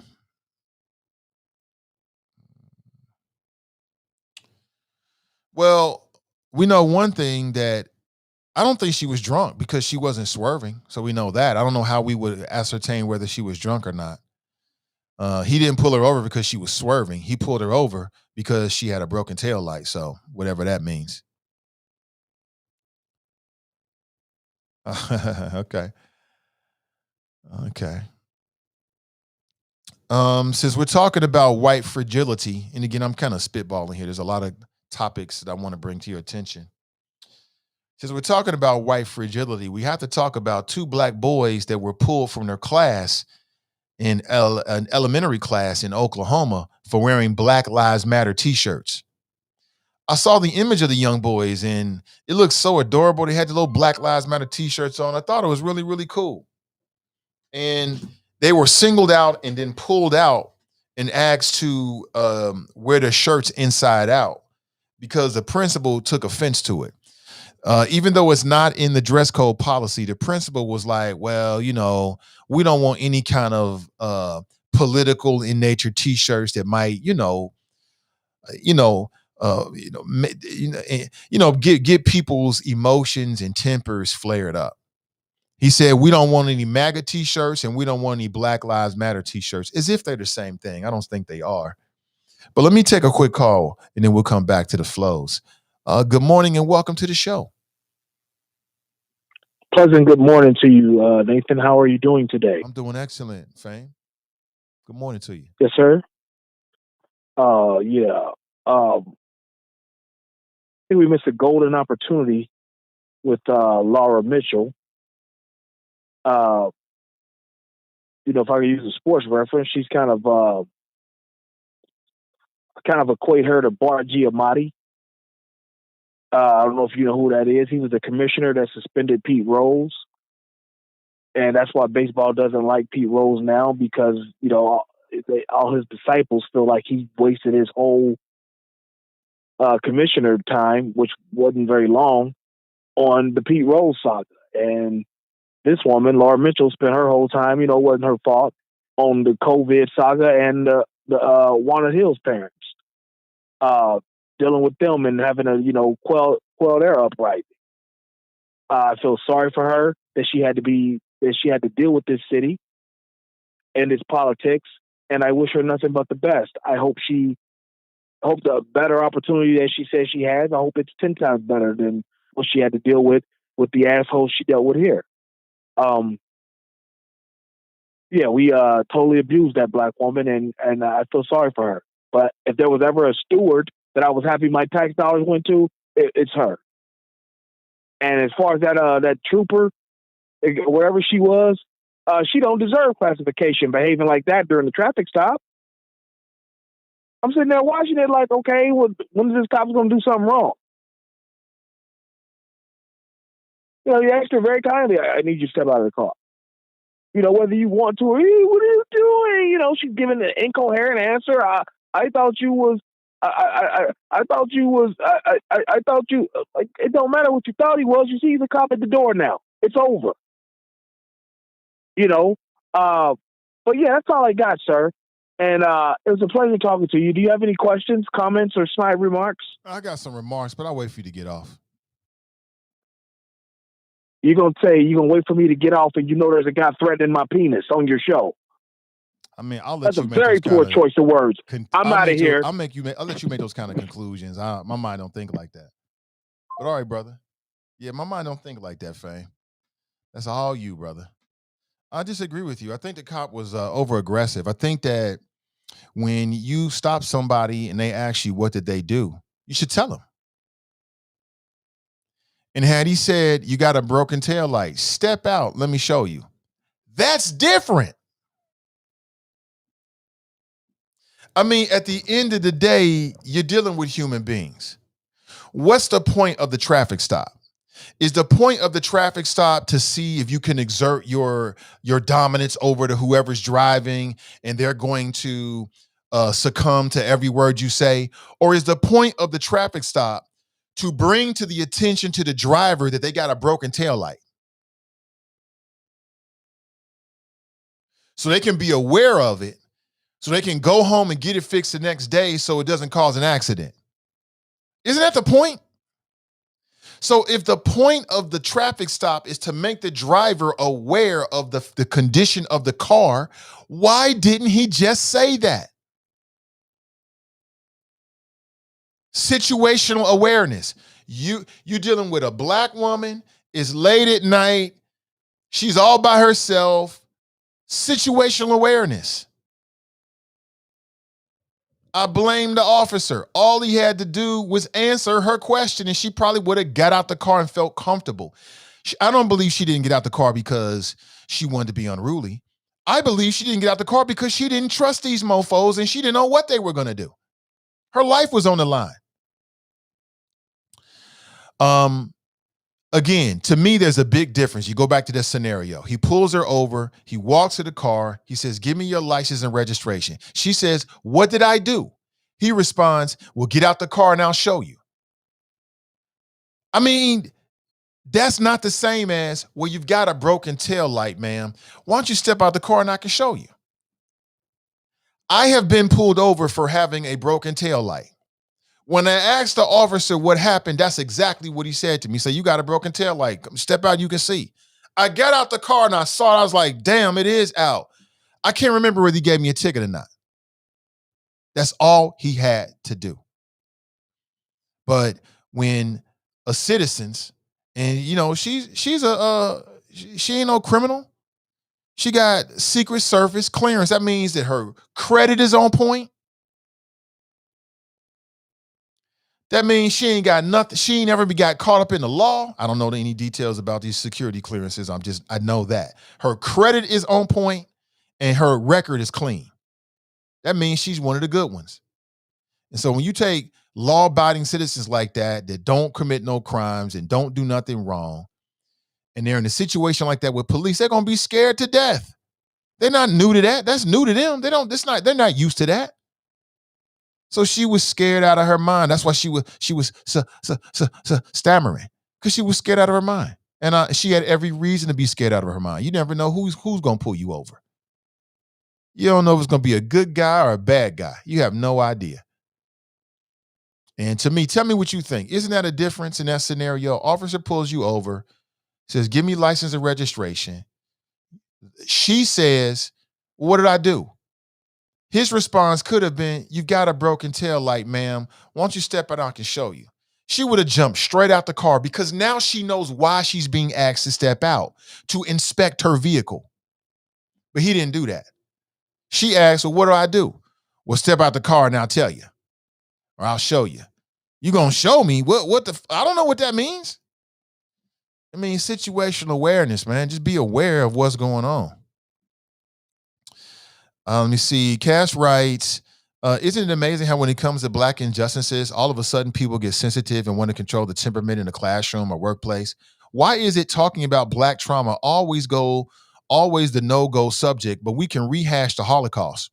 Ooh, hold on. But we can rehash the Holocaust and everything else all the live long day. Good point. Good point. Andrea writes, boy, bye. TNT writes, I'm done. Rachel writes, good morning, family. OMG, I joined at the wrong time. It's never a wrong time to join the show. Dale writes, here we go, sent Black males hating on Black women, weak ass apps. Shannon writes, how is he offended by what should be viewed as the truth? Greg writes, I did not hear about this news out of Oklahoma, right? Tulsa?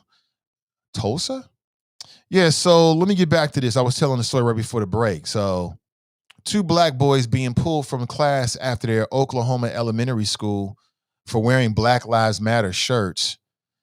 Bentley and Rodney Herbert, age 8 and 5 respectively, wore matching Black Lives Matter shirts to school. Let me see if I can get a screenshot for you so you can see these two young boys.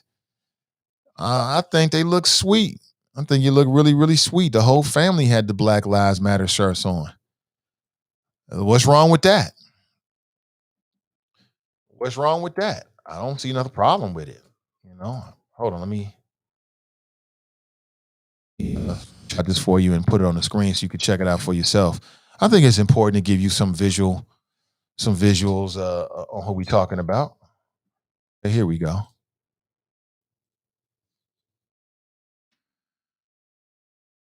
All right, so there you go, right there. And look at they look adorable, and I like the t-shirts. I like them. I would rock that. Yeah, they were pulled from their classroom at Charles Evans Elementary and William Rogers Elementary as a result of wearing the shirts. And apparently, when the parents were told that when the George Floyd case blew up, that politics will not be allowed at the school. So I guess you can't say justice for George Floyd or anything like that. That's quite interesting to me. Quote, I don't want my kids wearing MAGA hats or Trump shirts at school either, because it just creates, in this emotionally charged environment, anxiety and issues that I don't want our kids to deal with.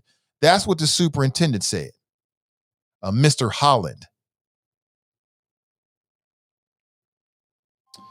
And I'd like to know if you think do you think that's a good policy?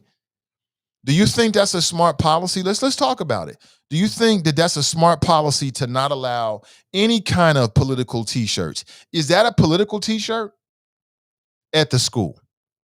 Is a MAGA t-shirt the same as a Black Lives Matter t-shirt? You tell me. Let's go to the phones. Good morning. Welcome to the show. Hey, good morning, comrade. Hey, what's up, Black Russia? Hey, I'm surviving, but I gotta tell you, I'm in the dark. I'm in 0 dark 30 right now. What's that mean? That means I'm in a very dark place right now, and I'm just like I'm very upset. And the old middle is trying to consult me to let me know, hey, it's not that bad, but I gotta say it's that bad. I get it. You want to lash out, you want to hurt her, right? I get it. I do. So tell me, Nathan Ivey, let's talk about it. Why shouldn't I destroy this woman? I mean, the question, because and it's put not the post change up anything. for people to. Well, yeah, I get that, but put the post up again because I think people need to know what we're talking about. Why should I destroy this woman? Because I got the facts on my side. You might have all the facts on your side, but number one, you told me that you didn't catch an STD or STI. Is that correct? I did not. I was lucky. Right. You was lucky. So be thankful for that.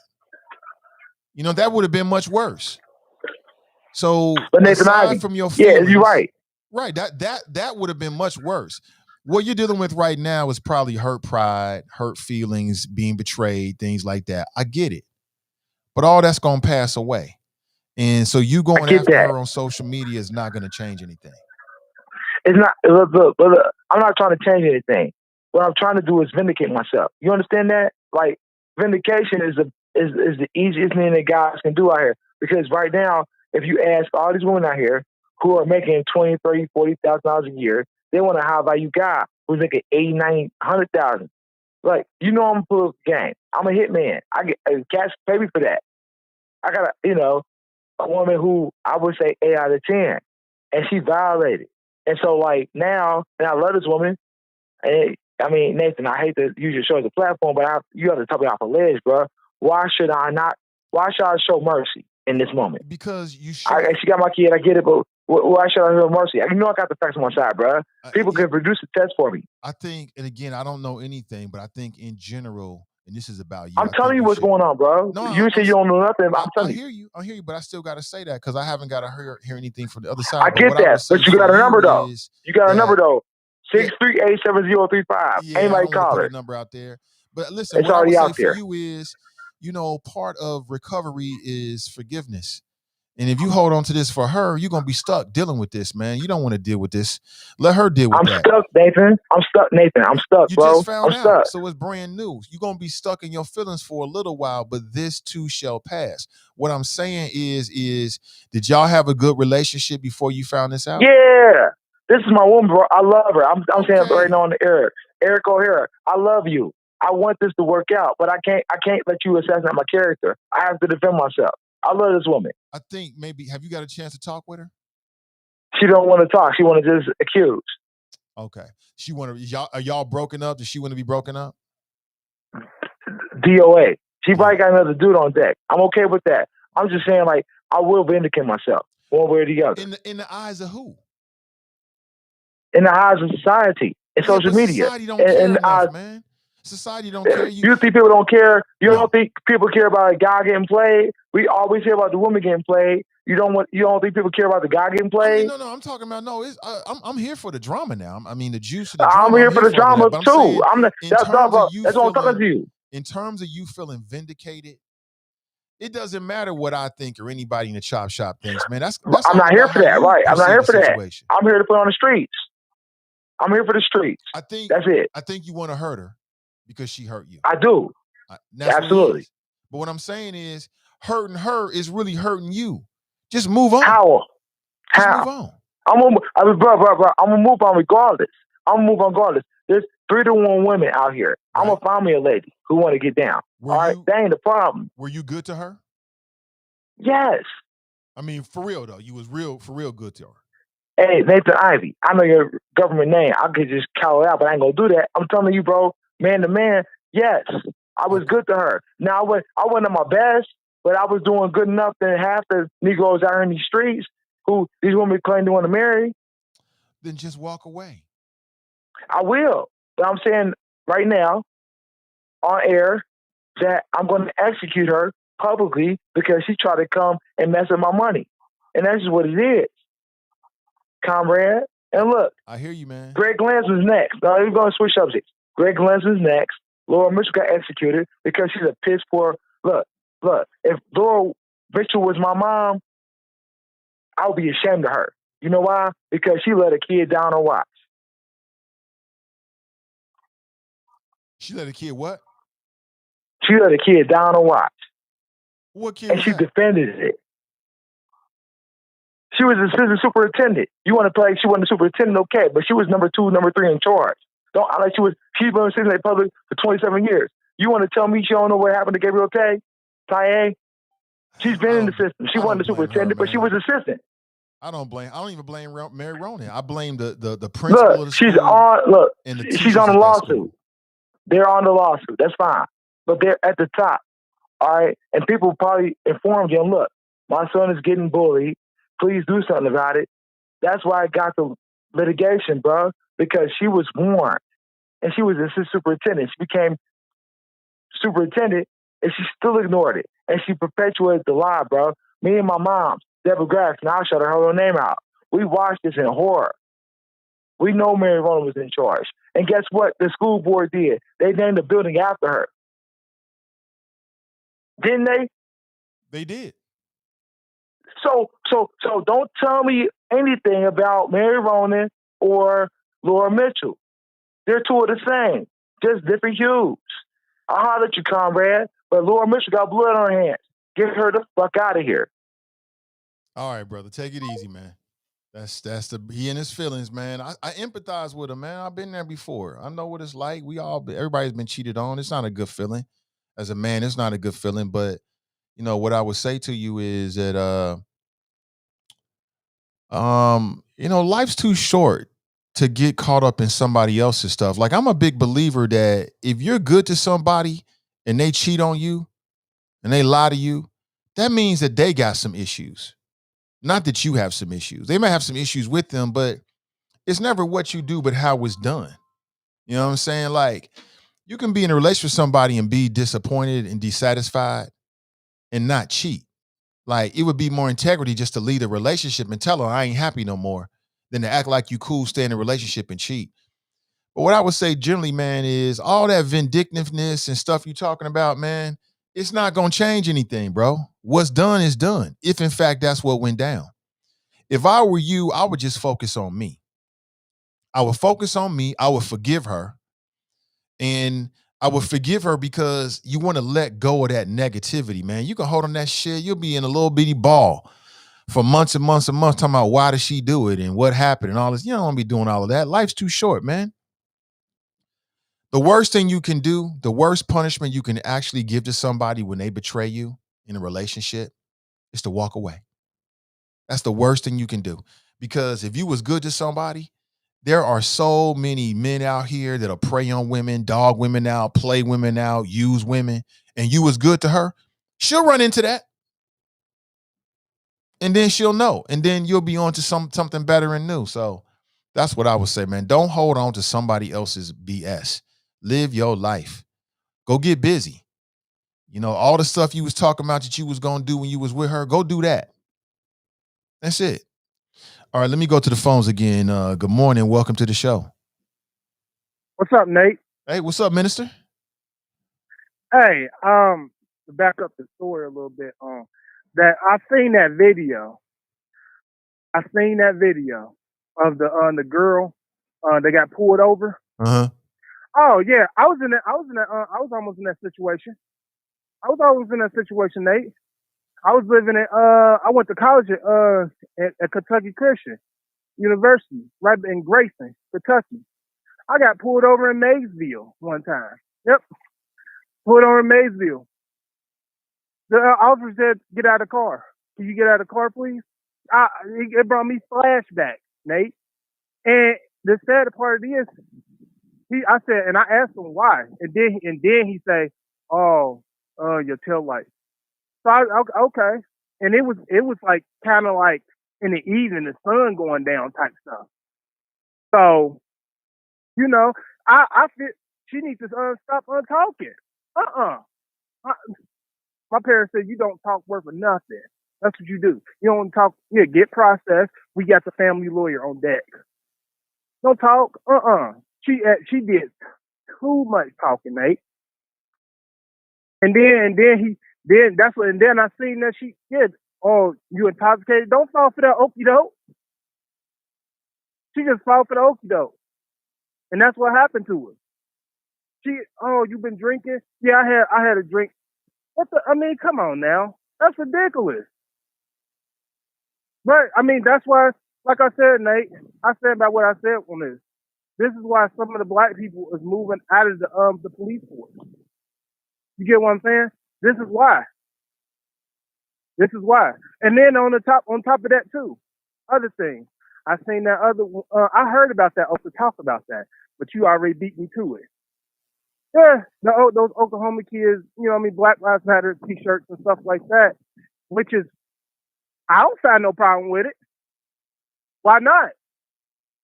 They wasn't doing all this stuff. They wasn't talking all this stuff when Trump was in office, and those kids was wearing mega hats in the high school. What makes this so different?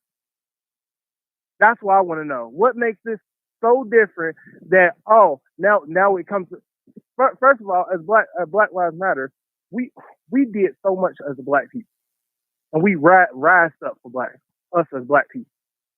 And the thing is that we can't wear our shirts now. You can't wear no shirts now. Come on, man. But people can wear mega hats and mega shirts and stuff like that. When Trump was in office, nah, we ain't finna pull that. So what else they banning, Nate? What else they banning next? I wonder. Now we can't wear African gear now, like our dashikis and African robes. We can't wear that because it's exploiting the heritage. You know what I mean? You get what I'm saying? Certain stuff like that, Nate, is that I just feel infuriated by, as black people, as a black man, and on top of that is that I feel infuriated by that woman. I feel infuriated about her. And then the officer, she should file a lawsuit, but I don't think she did, Nate. She just let it go. So all right, Nate, I gotta get back on the road. I'm actually heading up to Cincinnati to deliver some stuff. Okay, so brother. I'm actually probably coming over your way over in Clifton. Okay, yeah. So all right, man, be safe, brother. All right, Nate. Yep. Most def. That's Dominique, aka the Minister of Information, checking in. And as I look at the time, you know what? I think I'm a little bit late for a break. So let's do that before the top of the hour. She's out. What's next for CPS, among other stories? It's the Nathan Ivy Show. I'm live, local, and vocal, and we'll be right back.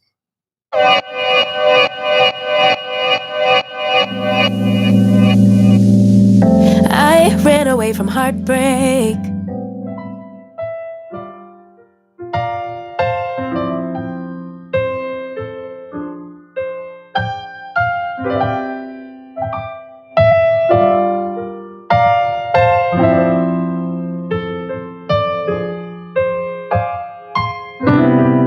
Lately, my thoughts got me distant. Darker days filling up darker minds. Stuck in this room that keeps spinning, wondering how you been, where you hide. Late night drinking, wishful thinking, what if you were here? Morning waking drinking, heart still aching. Something about the way you make me feel. I don't wanna mess up your night. I don't wanna put up a fight. I don't wanna trouble you, babe, but I gotta say I don't wanna waste no more time trying to shake the feelings inside. Finally got made up my mind. Can't go one more day without you. No, no. Lately there's something that's missing. Empty bed doesn't feel empty hearts. Typical me reminiscing. A memory doesn't heal open scars. Late night drinking, wishful thinking. What if you were here? Morning and waking, heart still aching. Something about the way you make me feel. I don't wanna mess up your night. I don't wanna put up a fight. I don't wanna trouble you, babe, but I got to say I don't wanna waste no more time trying to shake the feelings inside. Finally got made up my mind. Can't go one more day without you.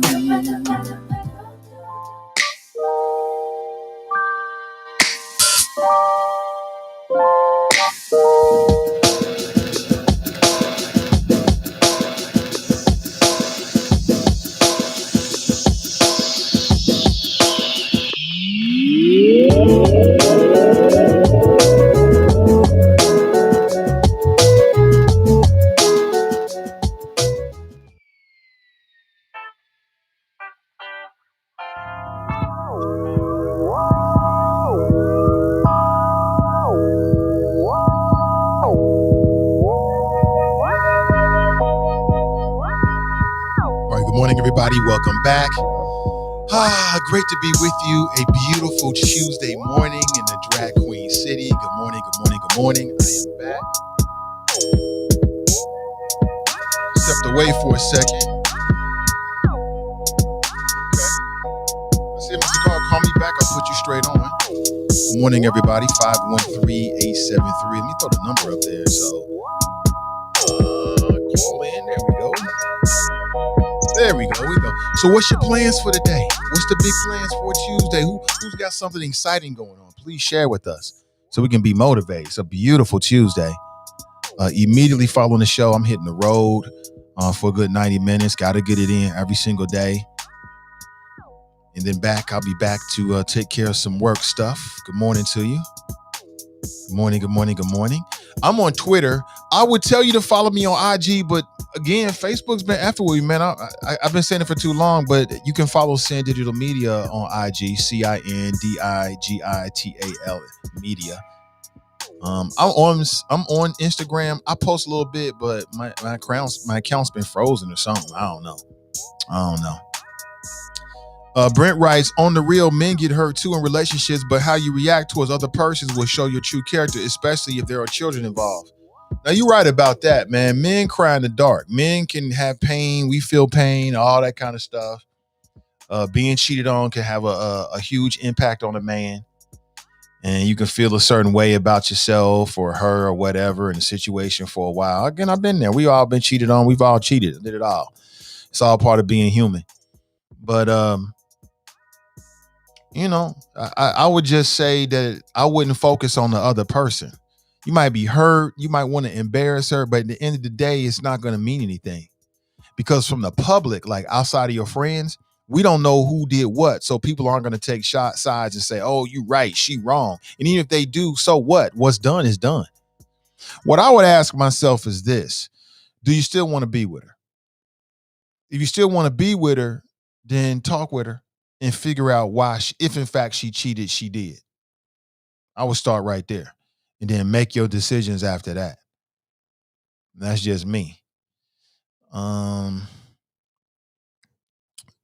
see. King Sis is the artist. King Sis.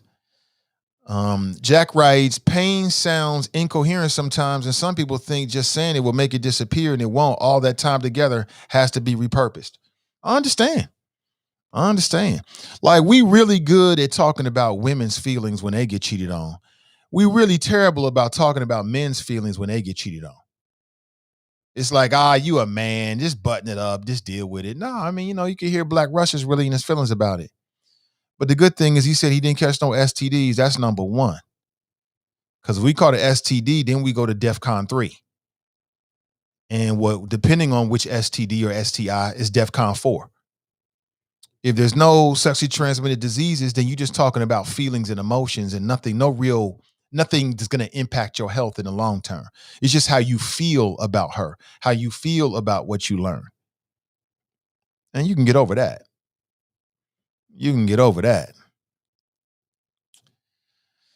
I would just say, that, like I said, that's it. Let me see. Cass is so hilarious. She's like, well, he called the show the right show for advice. Nate got cheated on with the dude that plays the little triangle in the school band. And he bounced back like a G. You can too, Black Russia. That is hilarious. What is that called? A little triangle? I know what you're talking about. That is so funny. Oh, I'm mad at you now, Cass. I am so mad at you. That is good stuff, man. He was a cornerback. He was a starting cornerback for UC. Yes, my girlfriend at the time cheated on me. I was so in my feelings. I was mad. I wanted to fight. Then I was like, wait a minute. She chose this. That's what she wanted to do. And I looked around the campus and saw all these beautiful women. I was like, okay. I mean, I'm not saying it was over at night or anything. I was definitely in my feelings for a minute. But there's nothing like new Il Nana to make bad feelings go away. None like it. That's why God created Il Nana, to help wipe your tears. Wipe your tears. I will say something more crude, more adult, but I will not.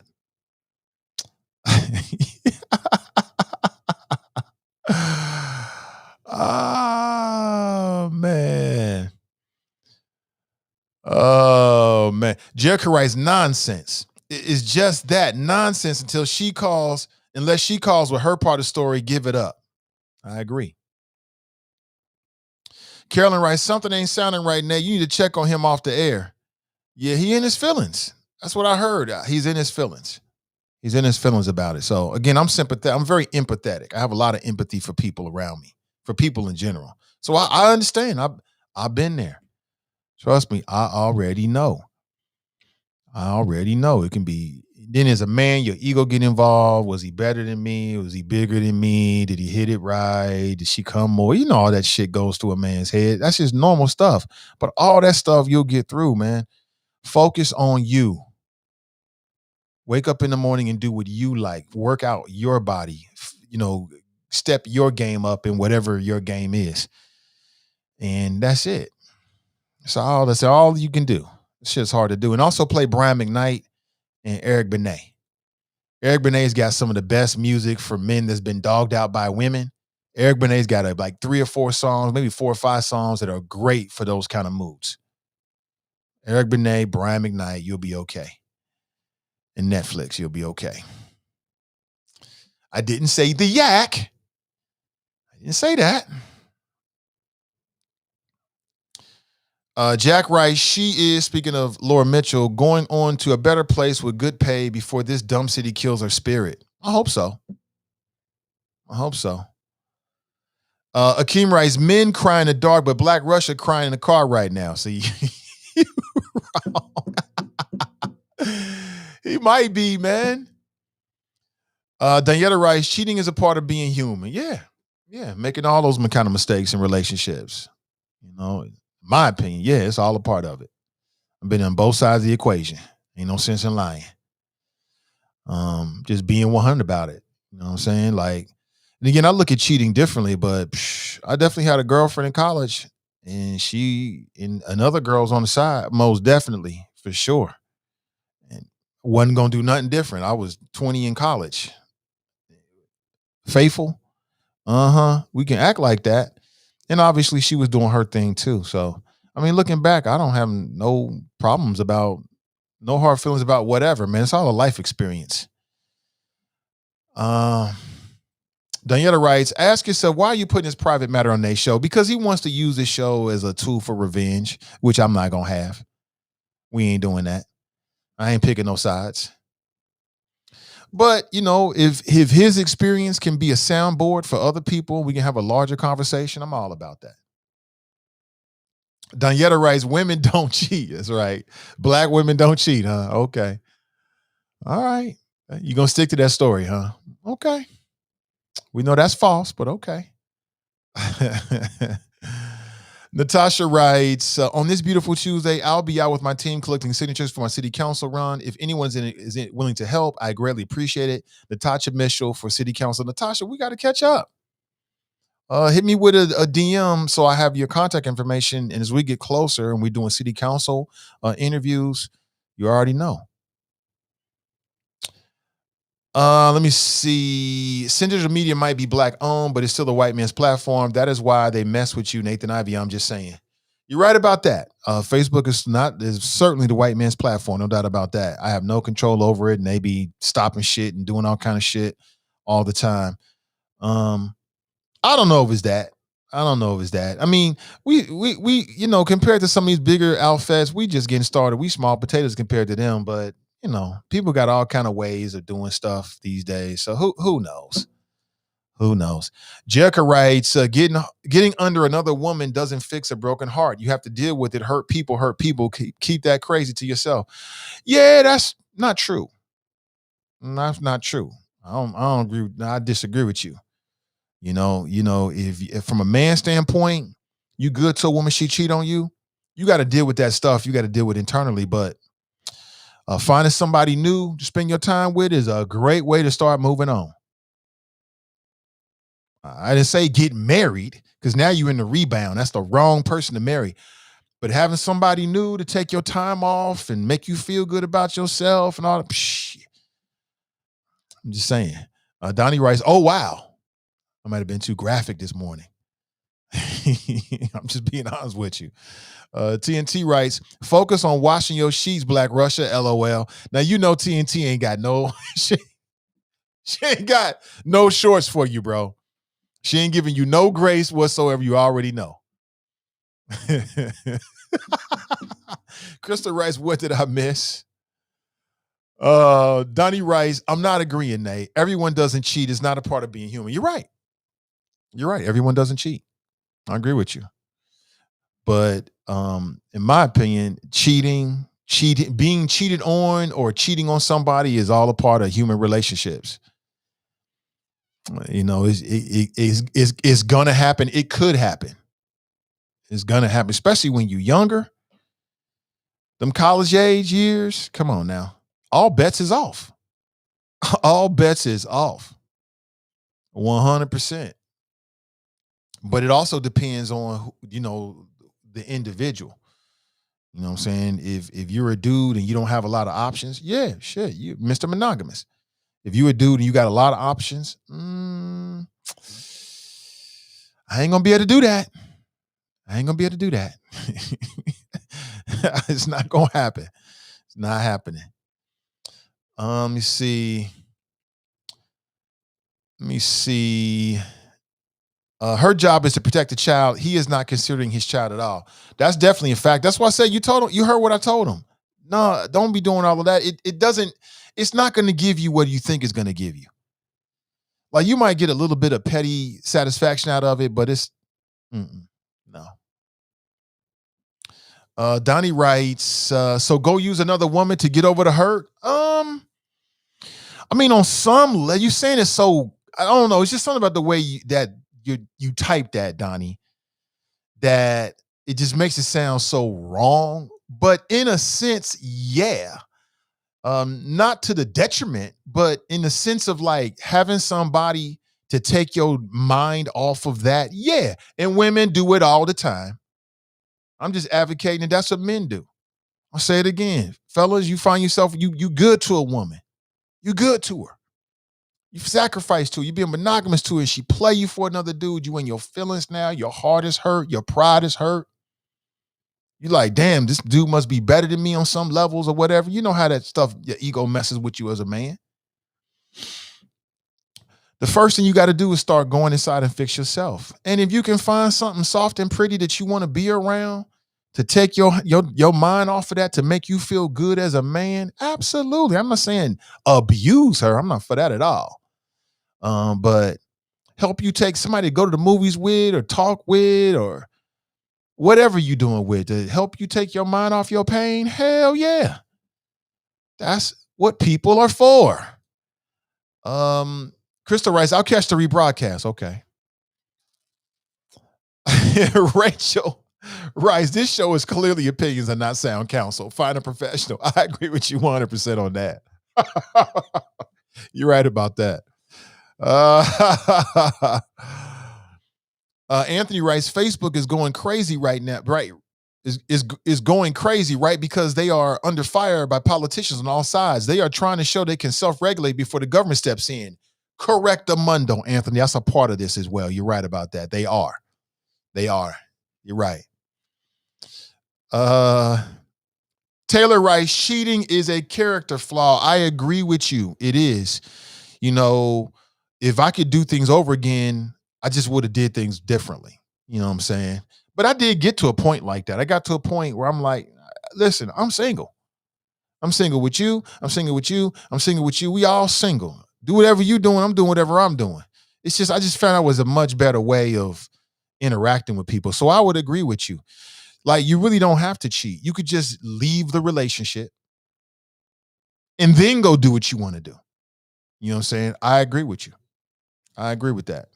But we know that humans are full of character flaws. We are God's selfish, flawed children. God's little greedy, selfish, selfishly flawed children. That's what we are. Jerica writes, you can disagree as much as you want, but getting involved with another woman only transfers your hurt to another woman. That's why we have damaged folks now. No, it doesn't have to. I mean, I agree that does happen, but it doesn't have to. You don't have to. And I think you're fronting, Jerica. I think you're fronting. Because what I am arguing for is what humans do all the time. You get cheated on. Let's say you don't want to be with this person no more. You in your feelings. It takes you a while to get over it. And then you start looking for something new. Looking for somebody new. Somebody just going, take your mind off of that. You don't have to necessarily use them. You just are spending time diverting your attentions from the pain. That's how I look at it. Letty writes, no, bad idea, Nathan Ivey. He needs counseling and fix him. I'm for that. Donnie writes, so what does the rebound woman get out of that deal? Whatever she sees in this individual. That's it. Not every relationship has to end with a ring. Not every relationship has to end with a ring for it to be good. Again, I just come from a different mindset. I know it's a lot of women out there, a lot of people out there that might say, I want to be married. Okay, well, that's you. But there's a lot of women who are not looking for anything like that. They just might want company. They might be leaving somebody. You never know. Jerica writes, disclaimer, Nate is not a licensed therapist clinician, but he is a great pot stirrer in Hearst. See, thank you for that, Jerica. That was so necessary. See what they do when a black men try to give good advice? They try to tear him down, just like they do that brother Kevin Samuels.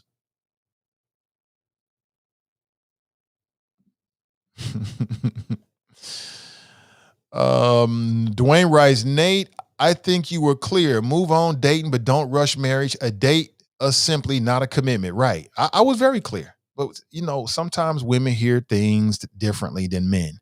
It is what it is. I'm willing to explain. But yeah, what I said is what most people are going to do anyway. You get cheated on. If you decide to leave the relationship, you're going to be in your feelings for a while. And then you're going to get to a point where you want to distract and you want to do something different. You want to be with somebody different. And that's what you're going to do. Jack writes, cheating a revenge / get back flaw. I'm not for all the get back stuff at that point. It doesn't really matter. It don't really matter. Like I said, what's done is done. I'm just much more at this point. And again, maybe when I was younger and I was more egocentric. And some might argue I'm still egocentric, but that's what makes me good in who I am. But when I was much more in my ego as a younger man in my 20s or so, my ego might have been more bruised about it. But now I just realized people are people. You know what I'm saying? I mean, I'm not saying I wouldn't be in my feelings for a while, but I'm just saying that it's the future that matters. What happened yesterday, what somebody did, I'm not going to let my life be a prisoner to somebody else's bad decision. I ain't doing it. It ain't happening. I'm moving on my life with a smile on my face, and then they can deal with that. And that's it. I think that's the best way you deal with an individual, because if not, it'll eat you up as a man. You'll be sitting around in a rocking chair. What happened? You don't want to do that. Nat Rice, didn't she cheat on him? That's allegedly what he said, but again, we don't have the full story. So, Jericho Rice, I must admit, I was quite surprised by your sensitivity and willingness to give solid, sensical advice. Gold star for Nation. Nate, really? Why? But I remember, this is not just any chick. This is the mother of his child. I agree. Jericho Rice, your advice is not good, at least not in this situation. I'm just saying. My advice is 100% solid. That was the best advice that you can give anybody in a situation like this. Get off of Facebook, because nobody on Facebook should know about your personal business. Go deal with your personal issues and go find you somebody new to take your mind off of your old boo and what she did with you. That's the best advice that anybody could give you. And Jericho, you front. I'm gonna pull your card. I'm pulling Donnie's card. I'm pulling all the women in here who resist what I'm saying. I'm pulling your card, because if you were in that situation and that was you, that's exactly what you would do. That's exactly what your girlfriends and them would tell you to do. Don't lash out. Move on. Deal with you first, and find you somebody new to take your attentions and your time off of what he did. But when I give this advice to a man, somehow I'm wrong. This is sexist. This is sexism. This is sexism. This is anti-male sexism. I'm giving that brother sound advice. Jericho Rice, I wish I could call in. You can call in, but you must be busy right now. I wish you could call in too. Crystal Rice, shit, I'm lashing out. Y'all are funny. Jericho Rice, okay, so now you're speaking for women. I'm speaking for humans.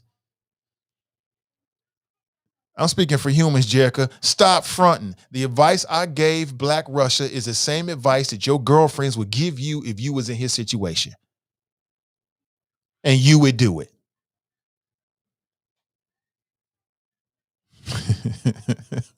I tell you the rights. Black women don't cheat, Nate. I know, that's right. Listen, I wish I could stay. I'm having so much fun, but I got to make a move, family. I got to make a move. I want you to have an excellent day. Make it a powerful and tremendous Tuesday. I don't know what your goals are, but I wish you the best. Remember our motto. Okay, let's take it from the top. Winners focus on winning.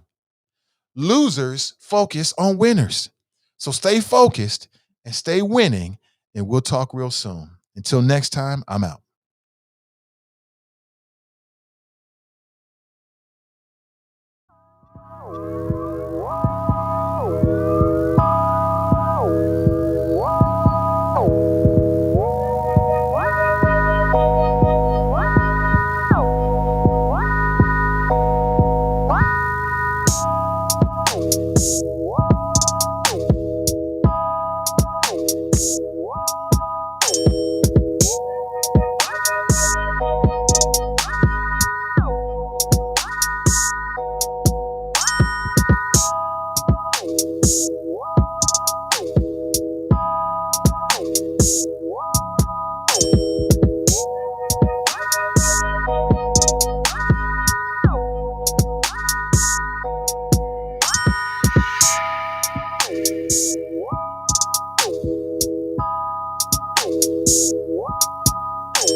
Yes.